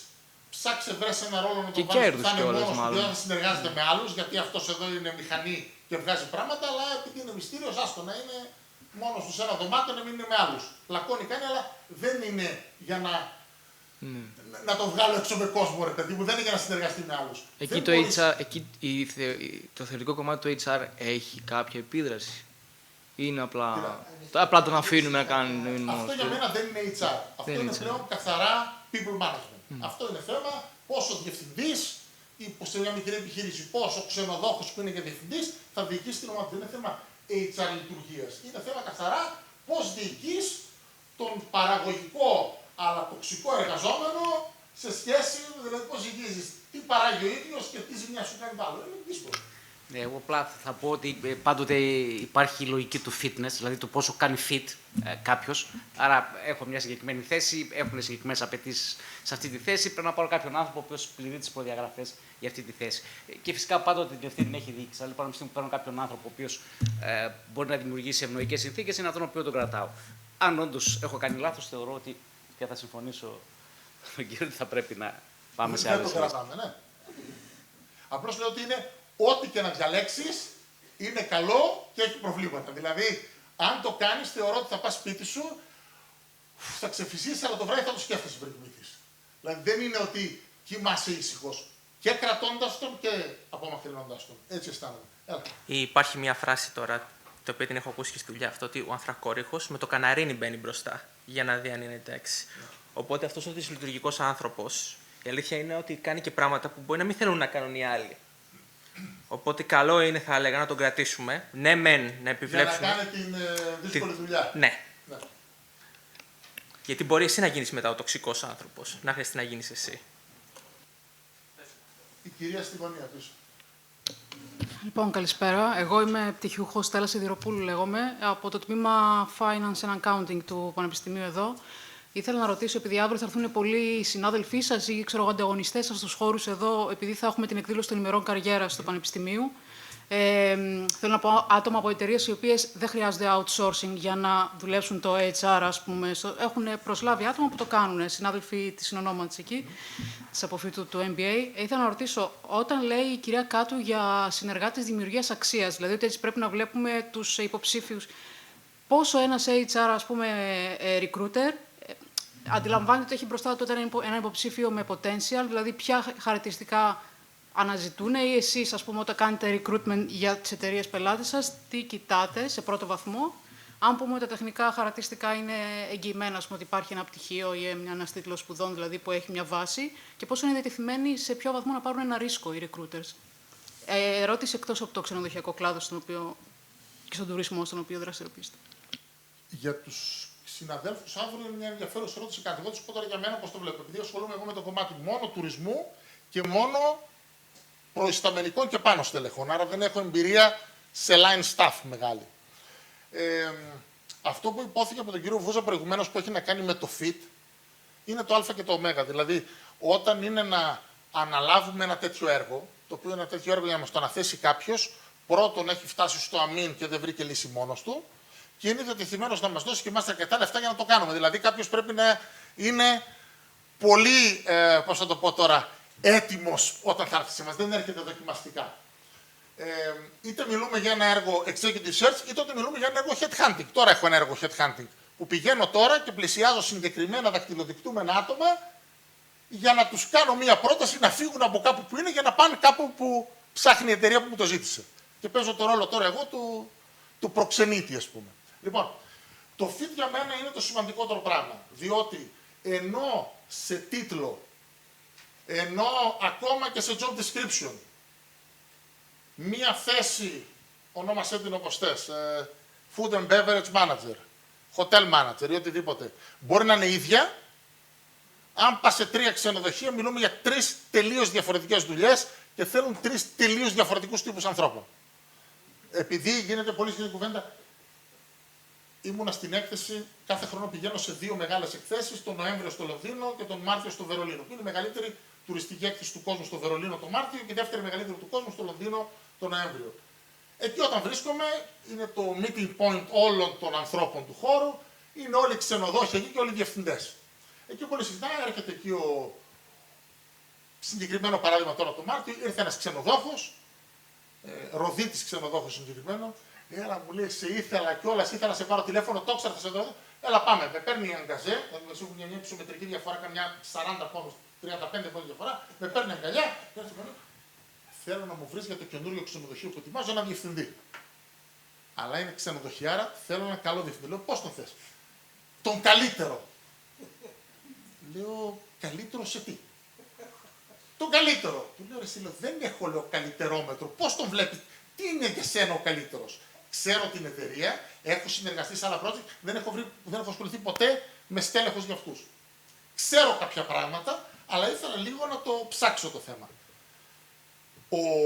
Ο συγκεκριμένος αυτός επιχειρηματίας, πολύ δυνατός επιχειρηματίας, με πολλά ξενοδοχεία και τώρα με καινούριο, θέλει συγκεκριμένου τύπου διευθυντές. Άρα, από τα άτομα που παίζουν στην αγορά, που παίζουν πολύ, που για μένα αυτή είναι η μεγάλη μου δύναμη, ότι εγώ μπορώ, χωρίς να βάλω αγγελία στο καριέρα, στο Skywalker και στο LinkedIn, να κάνω 20 τηλεφωνήματα και να στείλω και άλλα 30 μηνύματα και να ξέρω ποιος είναι ελεύθερος στην αγορά που θα ταιριάζει με αυτό. Πολλοί από τους διευθυντές που είχα κατά νου, που θα ήταν και για μένα ο καλός ο διευθυντής, δεν θα έκαναν γι' αυτόν. Άρα εδώ με ενδιαφέρει κάποιος ο οποίος θα του κάνει η εταιρεία και στην εταιρεία θα τους κάνει ο υποψήφιος. Οπότε αμέσως για μια τέτοια δουλειά αποκλειόταν ένα πολύ μεγάλο κομμάτι από τους υποψήφιους που θα είχα κατά νου. Διότι αυτό που θέλει αυτός είναι κάτι πολύ συγκεκριμένο. Αυτό που θέλει αυτός θα το βρίσκα στο αμέσως παρακάτω ράφι του σούπερ μάρκετ. Θεωρητικώς αυτός ήθελε από το πάνω ράφι, εγώ θα έπρεπε να πάω στο δεύτερο ή στο τρίτο ράφι. Δεύτερο, τρίτο ράφι εμπειρικά και σε ταρίφα. Hotel manager στην Ελλάδα, για να μιλήσουμε και με νούμερα, επειδή πάμε τώρα στις εποχές της διαφάνειας αμοιβών, σημαίνει άνθρωπος ο οποίος μπορεί να παίρνει 20.000 το χρόνο, 25.000 το χρόνο, 30, 40, 50, μέχρι πάνω από 100. Όλοι hotel managers είναι. Έχεις hotel manager με 25.000 το χρόνο, έχεις hotel manager με 120.000 το χρόνο. Είναι τεράστιο το εύρος. Βέβαια, διευθυντής από διευθυντή διαφέρει. Άλλος διευθυντής είναι για το ένα, όλοι οι διευθυντές λέγονται. Είναι... Όλοι οι διευθυντές του λέγονται. Αυτός λοιπόν ήθελε κάποιον από τους ψηλούς, έδινε καλά λεφτά, πληρώνει καλά τους διευθυντές του, όμως πληρώνει λεφτά μεν, θέλει διευθυντές όμως κάνουν συγκεκριμένα πράγματα. Όπου αυτοί που παίρνουν τα πολλά λεφτά δεν θέλουν μόνο λεφτά, θέλουν να είναι και διευθυντές. Θέλουν να κάνουν και κουμάντο. Αυτός εδώ θα τους είχε με το ένα χέρι δεμένο. Κάτι το οποίο ακόμα και να τους έδινε κάποιος τα λεφτά, δεν θα ήταν διαθετημένοι να πάνε να το κάνουν. Εκτός αν κάποιος είχε λόγους που θα πήγαινε μόνο για τα λεφτά. Οπότε, εκεί μπαίνει το κομμάτι του fit. Σε ποια εταιρεία. Η κάθε εταιρεία λοιπόν θέλει άλλου τύπου διευθυντή. Έχει να κάνει με την νοοτροπία της εταιρείας, με τις εξουσίες που έχει συγκεκριμένη θέση, με τα ζητούμενα που έχεις. Έχεις διευθυντές που είναι καθαρά για το λειτουργικό κομμάτι, να τους θες να είναι καλοί στο να λειτουργεί καλά το ξενοδοχείο, να διοικούν τις ομάδες τους, να εξυπηρετούν καλά τους πελάτες, να παίρνουν καλά reviews. Και έχεις άλλους διευθυντές που ασχολούνται και με το κομμάτι πωλήσεων, budgeting κτλ. Έχουν ένα πιο αναβαθμισμένο στρατηγικό ρόλο. Οι ακριβοί τον έχουν αυτό. Αυτός ήθελε λοιπόν με λεφτά αυτών που μπορούν να πάρει άτομα από αυτούς που μπορούν και να τους πεις: μπορεί να μπορείς κάπου αλλού, αλλά εγώ δεν θέλω να τα κάνεις. Κάτι το οποίο θα είχε δυσκολία ότι δεν θα ήταν διατεθειμένοι αυτοί να το κάνουν. Τέλος πάντων, αν είμαι ακρηγορό, του είπα: το βλέπω δύσκολο και το εξήγησα γιατί, και μου λέει: ας το δοκιμάσουμε. Ξεκινάμε λοιπόν το έργο, μου δίνει προκαταβολή, ξεκινάμε να το κάνουμε και το έργο μέσα σε 3 εβδομάδες συναποφασίστηκε ότι είναι άκραπο, γιατί τα άτομα τα οποία έβρισκα που ήταν διατεθειμένοι να πάνε δεν του κάνανε αυτού και τα άτομα τα οποία ήθελε αυτός δεν θα ερχόταν που δεν είναι στην εταιρεία του.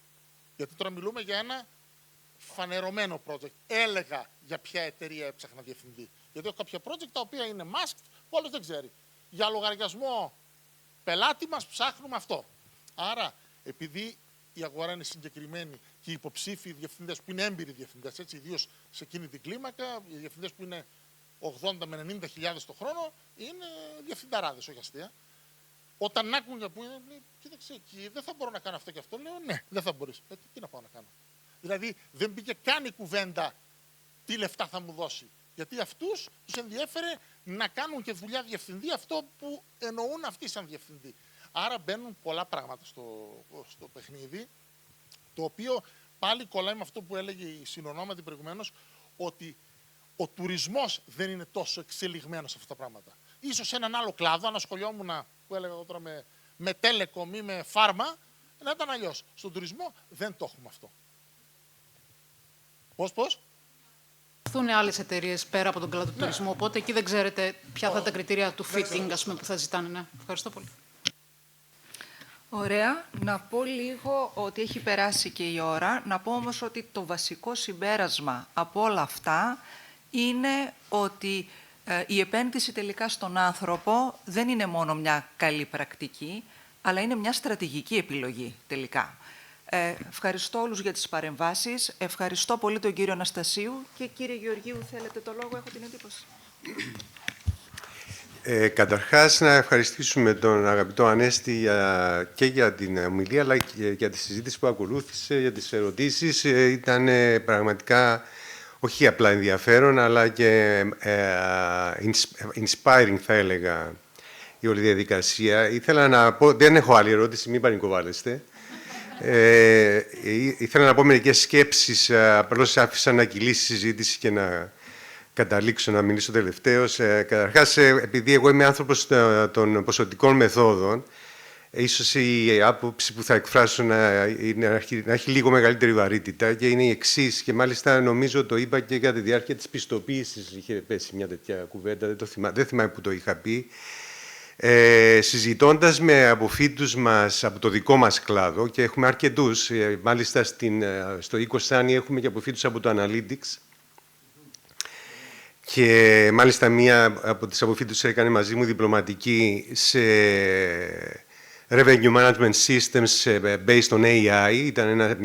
Φτιάξαμε ουσιαστικά μια διαδικασία αξιολόγησης και επιλογής για να δείτε πού βρίσκονται αυτές οι εταιρείες και πού βρίσκονται οι υπόλοιποι. Δηλαδή στο Ecosani πλέον όλο το Revenue Management System γίνεται με AI και με εργαλείο το οποίο επελέχθη μέσα από διπλωματική δικής μας φοιτήτριας. Οπότε υπάρχουν προφανώς ποιοτικές και ουσιαστικές διαφορές. Αυτό που ήθελα να πω είναι ότι συζητώντας και με άλλους αποφύτους μας, αλλά και όχι μόνο, γιατί γνωρίζω πάρα πολλά παιδιά, αλλά και κόσμο που ασχολείται με αυτά τα θέματα στο δικό μας κλάδο, είναι ότι το next big thing, το οποίο δεν ήταν και βέβαια, δεν θα είναι next, γιατί πάντα είναι, ειδικά και για τους ανθρώπους που ασχολούνται με analytics και γενικότερα με τους αριθμούς, είναι τα soft skills. Γιατί η τεχνητή νοημοσύνη πλέον έχει λύσει πάρα πολλά θέματα τα οποία έχουν να κάνουν με το τεχνικό κομμάτι, και αυτό που απομένει ειδικότερα στα μεσαία και ανώτερα στελέχη στο δικό μας το κομμάτι είναι το motivate, το delegate και όλα αυτά τα πράγματα τα οποία ενδεχομένως δεν γνωρίζουν καλά να κάνουν, και είναι αυτό το οποίο τους προβληματίζει. Και μάλιστα με αφορμή και από πολύ κοντινά μου πρόσωπα που είναι στον κλάδο, το MBA θα ξεκινήσει μια πρωτοβουλία. Έχω ήδη μιλήσει με την διδάκτορα του κυρίου Μιχαήλ, τη Σοφία Παναγιωτίδου, η οποία θα μιλήσει και μαζί σας, για να οργανώσουμε ένα οριζόντιο σεμινάριο 6-7 διαλέξεων με ανθρώπους από την αγορά, και το οποίο δεν θα απευθύνεται μόνο στο MBA, αλλά θα το προσφέρουμε σε όλα τα προγράμματα, για το οποίο θα είναι αφιερωμένο στα soft skills και ειδικότερα των ανθρώπων που είναι και στο κομμάτι της ανάλυσης δεδομένων. Τώρα, αν πάμε και ειδικότερα πώς διδάσκουμε την ανάλυση δεδομένων, επειδή κάνω αυτή τη δουλειά πάνω από 35, κοντεύω 40 χρόνια, και σε ακροατήρια όλων των διαφορετικών τύπων, πάντα αυτό που προσπαθούμε να περάσουμε, πέρα από το να κάνουμε και 5 ασκήσεις και να δείξουμε και 15 παραδείγματα, είναι το πώς περνάς τα αποτελέσματα στους υπόλοιπους. Και δεν έχει να κάνει μόνο με τα στελέχη της, αλλά έχει να κάνει και με τους πελάτες σου, διότι αυτό είναι τελικά. Τι αξία έχει μια οποιαδήποτε ανάλυση αν δεν μπορείς να πείσεις? Το ίδιο ισχύει και για εσάς, διότι δεν έχει να υπάρχουν και οι ποσοτικές αλλά και οι conceptual αναλύσεις. Αυτό είναι το πρόβλημα που πάντα υπάρχει, και για μας έχει ένα ακόμα βαρύδιο περισσότερο, διότι αν δεν μπορείς να παρουσιάσεις τα αποτελέσματά σου με έναν τρόπο που να είναι κατανοητός από τρίτους, φαντάζεστε να αρχίσω να παρουσιάσω αποτελέσματα για να μιλάω για οριακές αξίες και για σκιώδεις τιμές, γιατί κανένας δεν πρόκειται να καταλάβει τον τρόπο με τον οποίο μιλάμε μεταξύ μας ή του κλάδου μας. Οπότε, ναι, υπάρχει ένα σημαντικό ζήτημα, το οποίο στις μέρες μας γίνεται ακόμα πιο έντονο, και γι' αυτό προχωράμε και σε αυτή τη διαδικασία να βάλουμε ένα τέτοιο σεμινάριο, όχι σαν προαπαιτούμενο, αλλά στην Αγγλία, στην οποία έχετε σπουδάσει. Αυτά γίνονται εδώ και 50 χρόνια. Για παράδειγμα, δεν υπάρχει master πρόγραμμα το οποίο να μην έχει το self-development πρόγραμμα, το οποίο είναι οριζόντιο καθ' όλη τη διάρκεια των σπουδών και το οποίο περιέχει τέτοιου είδους πράγματα ανεξάρτητα τι πρόγραμμα παρακολουθείς, ούτως ή άλλως. Τώρα, όσον αφορά, ακούστηκε μια ωραία ερώτηση, η οποία ξανακούστηκε σε αυτή εδώ την αίθουσα πριν από 3 εβδομάδες, σε ένα MBA Alumni Business Challenge που είχαμε 3 αποφύτους μας στελέχη, που επίσης κάνουμε εδώ.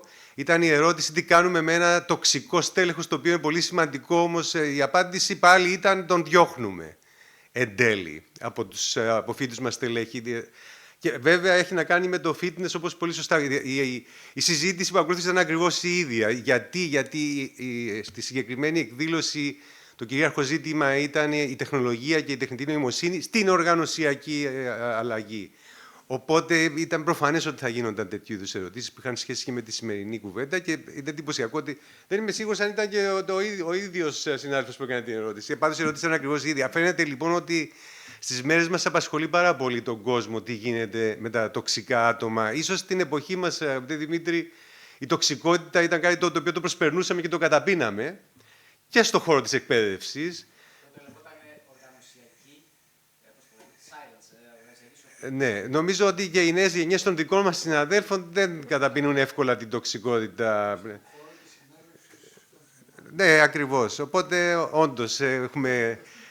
μην απασχολήσουμε τον κόσμο με το ότι έχουμε καταπιεί. Εντάξει, όλοι ο αναμάρτητος πρώτος τον λίδα, αλλά δεν είναι και όλες οι αμαρτίες ίδιες, η αλήθεια είναι, έτσι.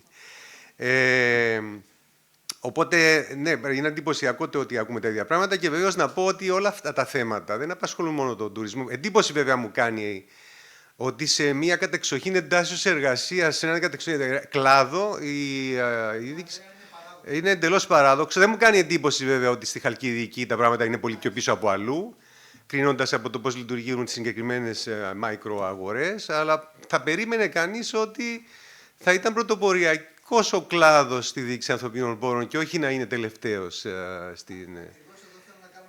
Ναι. Και να καταλήξω λέγοντας ότι ακούστηκε επίσης και η δέσμευση των ανωτέρων και ανωτάτων στελεχών. Αυτό ισχύει σε όλους τους κλάδους. Αν δεν υπάρχει για παράδειγμα, στα project που έχουν σχέση με ανάλυση δεδομένων, με IT και όλα αυτά τα πράγματα που ασχολούμαι εγώ, ισχύει ακριβώς ο ίδιος κανόνας. Τα 9 στα 10 project που αποτυγχάνουν είναι γιατί δεν υπάρχει δέσμευση από την ανωτέρα. Πάντα έτσι είναι τα πράγματα. Έτσι, ισχύει. Οπότε, να δώσω τον λόγο... Ναι. Το μικρόφωνο, αν θέλεις, Δημήτρη. Και είναι και λίγο και μπακαλίστικη. Εσύ από την πολύ μεγάλη εμπειρία που έχεις τώρα τα 25 χρόνια, που μας είπες ότι συνεργάζεσαι με 140 ξενοδοχεία, πες ότι από αυτά τα 140 τα περισσότερα είναι πεντάστερα, ας πούμε. Ή τουλάχιστον 60-70, ας πούμε, είναι πεντάστερα. Είναι πολύ μεγάλα ξενοδοχεία.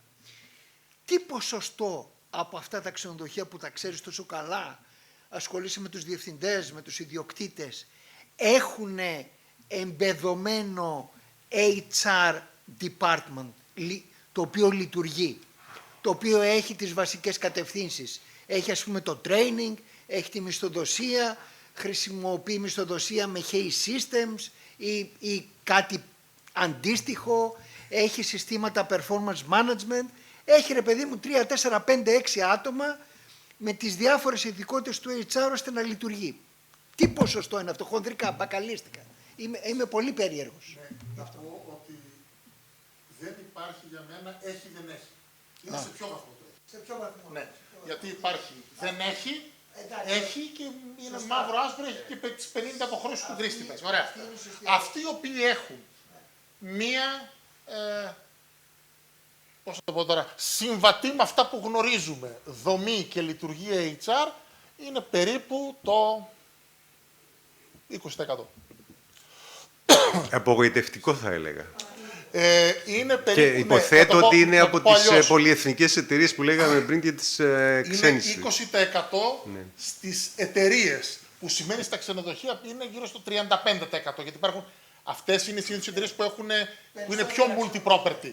Άρα, σε εταιρείες που έχουν 5, 6, 10, 15, 20 ξενοδοχεία, συχνότερα το βλέπεις από ό,τι στο μεμονωμένο ξενοδοχείο. 6 παραδείγματα εταιρεών πολλών ξενοδοχείων που δεν κάνουν τίποτα ή πηγαίνουν με ένα σύστημα.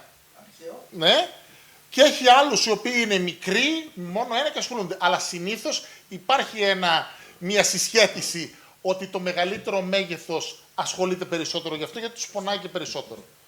Να πω εντωμεταξύ, επειδή αναφέρατε, κύριε Γεωργίου, τη Χαλκιδική, έχω την εμπειρία της Κύπρου, που είναι η ιδιαίτερη πατρίδα σας, αν δεν κάνω λάθος. Στην Κύπρο, που έχω πολλά παρεδώσει, δηλαδή πηγαίνω, έρχομαι συχνότατα και εκεί, είναι ένα μέρος το οποίο το ξέρω καλά. Έχει πολύ μεγάλο ενδιαφέρον το αλλιώτικου τύπου management της Κύπρου, όσον αφορά και τη διοίκηση των ξενοδοχείων, αλλά και το HR. Το HR στην Κύπρο είναι επίσης πολύ πίσω όπως είναι και στην Ελλάδα. Παρόλο που έχουν ανεπτυγμένο τουρισμό εδώ και πάρα πολλά χρόνια κτλ. Που είναι εντυπωσιακό. Ενώ και μιλώντας τώρα με συναδέλφους μου που κάνουν τη δουλειά μου στην Κύπρο, που ζουν την αγορά σε μόνιμη βάση, και αυτοί σου λένε ότι ο τουρισμός δεν έχει ανεπτυγμένο HR. Και το βλέπεις. Ακόμα και στην Κύπρο. Και αυτή ήταν, ξέρετε, το άλλο μου το σχόλιο. Αν αυτό παρατηρείται και πανευρωπαϊκά ή τέλος πάντων αν το έχετε δει και σε άλλες χώρες. Οι χώρες λοιπόν πέραν της Ελλάδας και της Κύπρου που ξέρω πιο καλά, επειδή δουλεύω αρκετά με την Τουρκία, με την Κροατία, με την Αίγυπτο, με το Μεξικό. Φέτος το καλοκαίρι θα είμαι πάλι 3 εβδομάδες στο Μεξικό για δουλειά που έχω εκεί.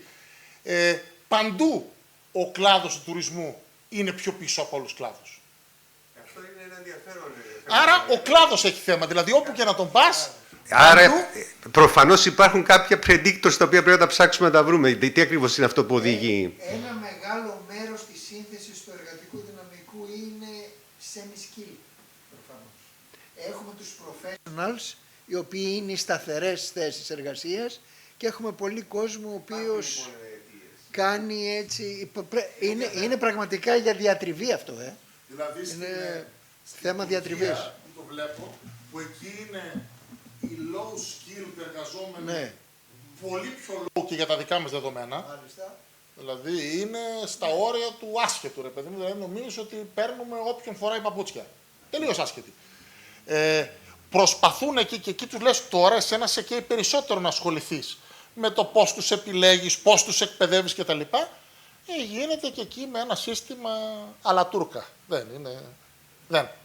Στην Κροατία, το οποίο έχει ενδιαφέρον, που περίμενες κάτι παραπάνω, που συνήθως εκεί είναι και ξένες εταιρείες. Δηλαδή, συνεργάζομαι με δύο εταιρείες οι οποίες είναι γερμανικών και άλλοι είναι αυστριακών συμφερόντων, που έχουν ξενοδοχεία στην Κροατία και Μοντενέγκρο. Τα πράγματα είναι καλύτερα. Γιατί η μητρική εταιρεία έχει τα συστήματα. Άρα, έχουν το σύστημα. Απλώς εκεί σκοντάφηκε στο άλλο. Ότι πολύ ωραίο το γερμανικό σύστημα, εφάρμοσέ το όμως στον Βαλκάνιο. Δύσκολο. Απλώς τα συστήματα είναι τόσο ισχυρά που μπορούν κάποια πράγματα και περνιούνται. Γιατί αναγκάζεσαι, είναι εταιρική κατεύθυνση, αυτό το κάνουμε παντού.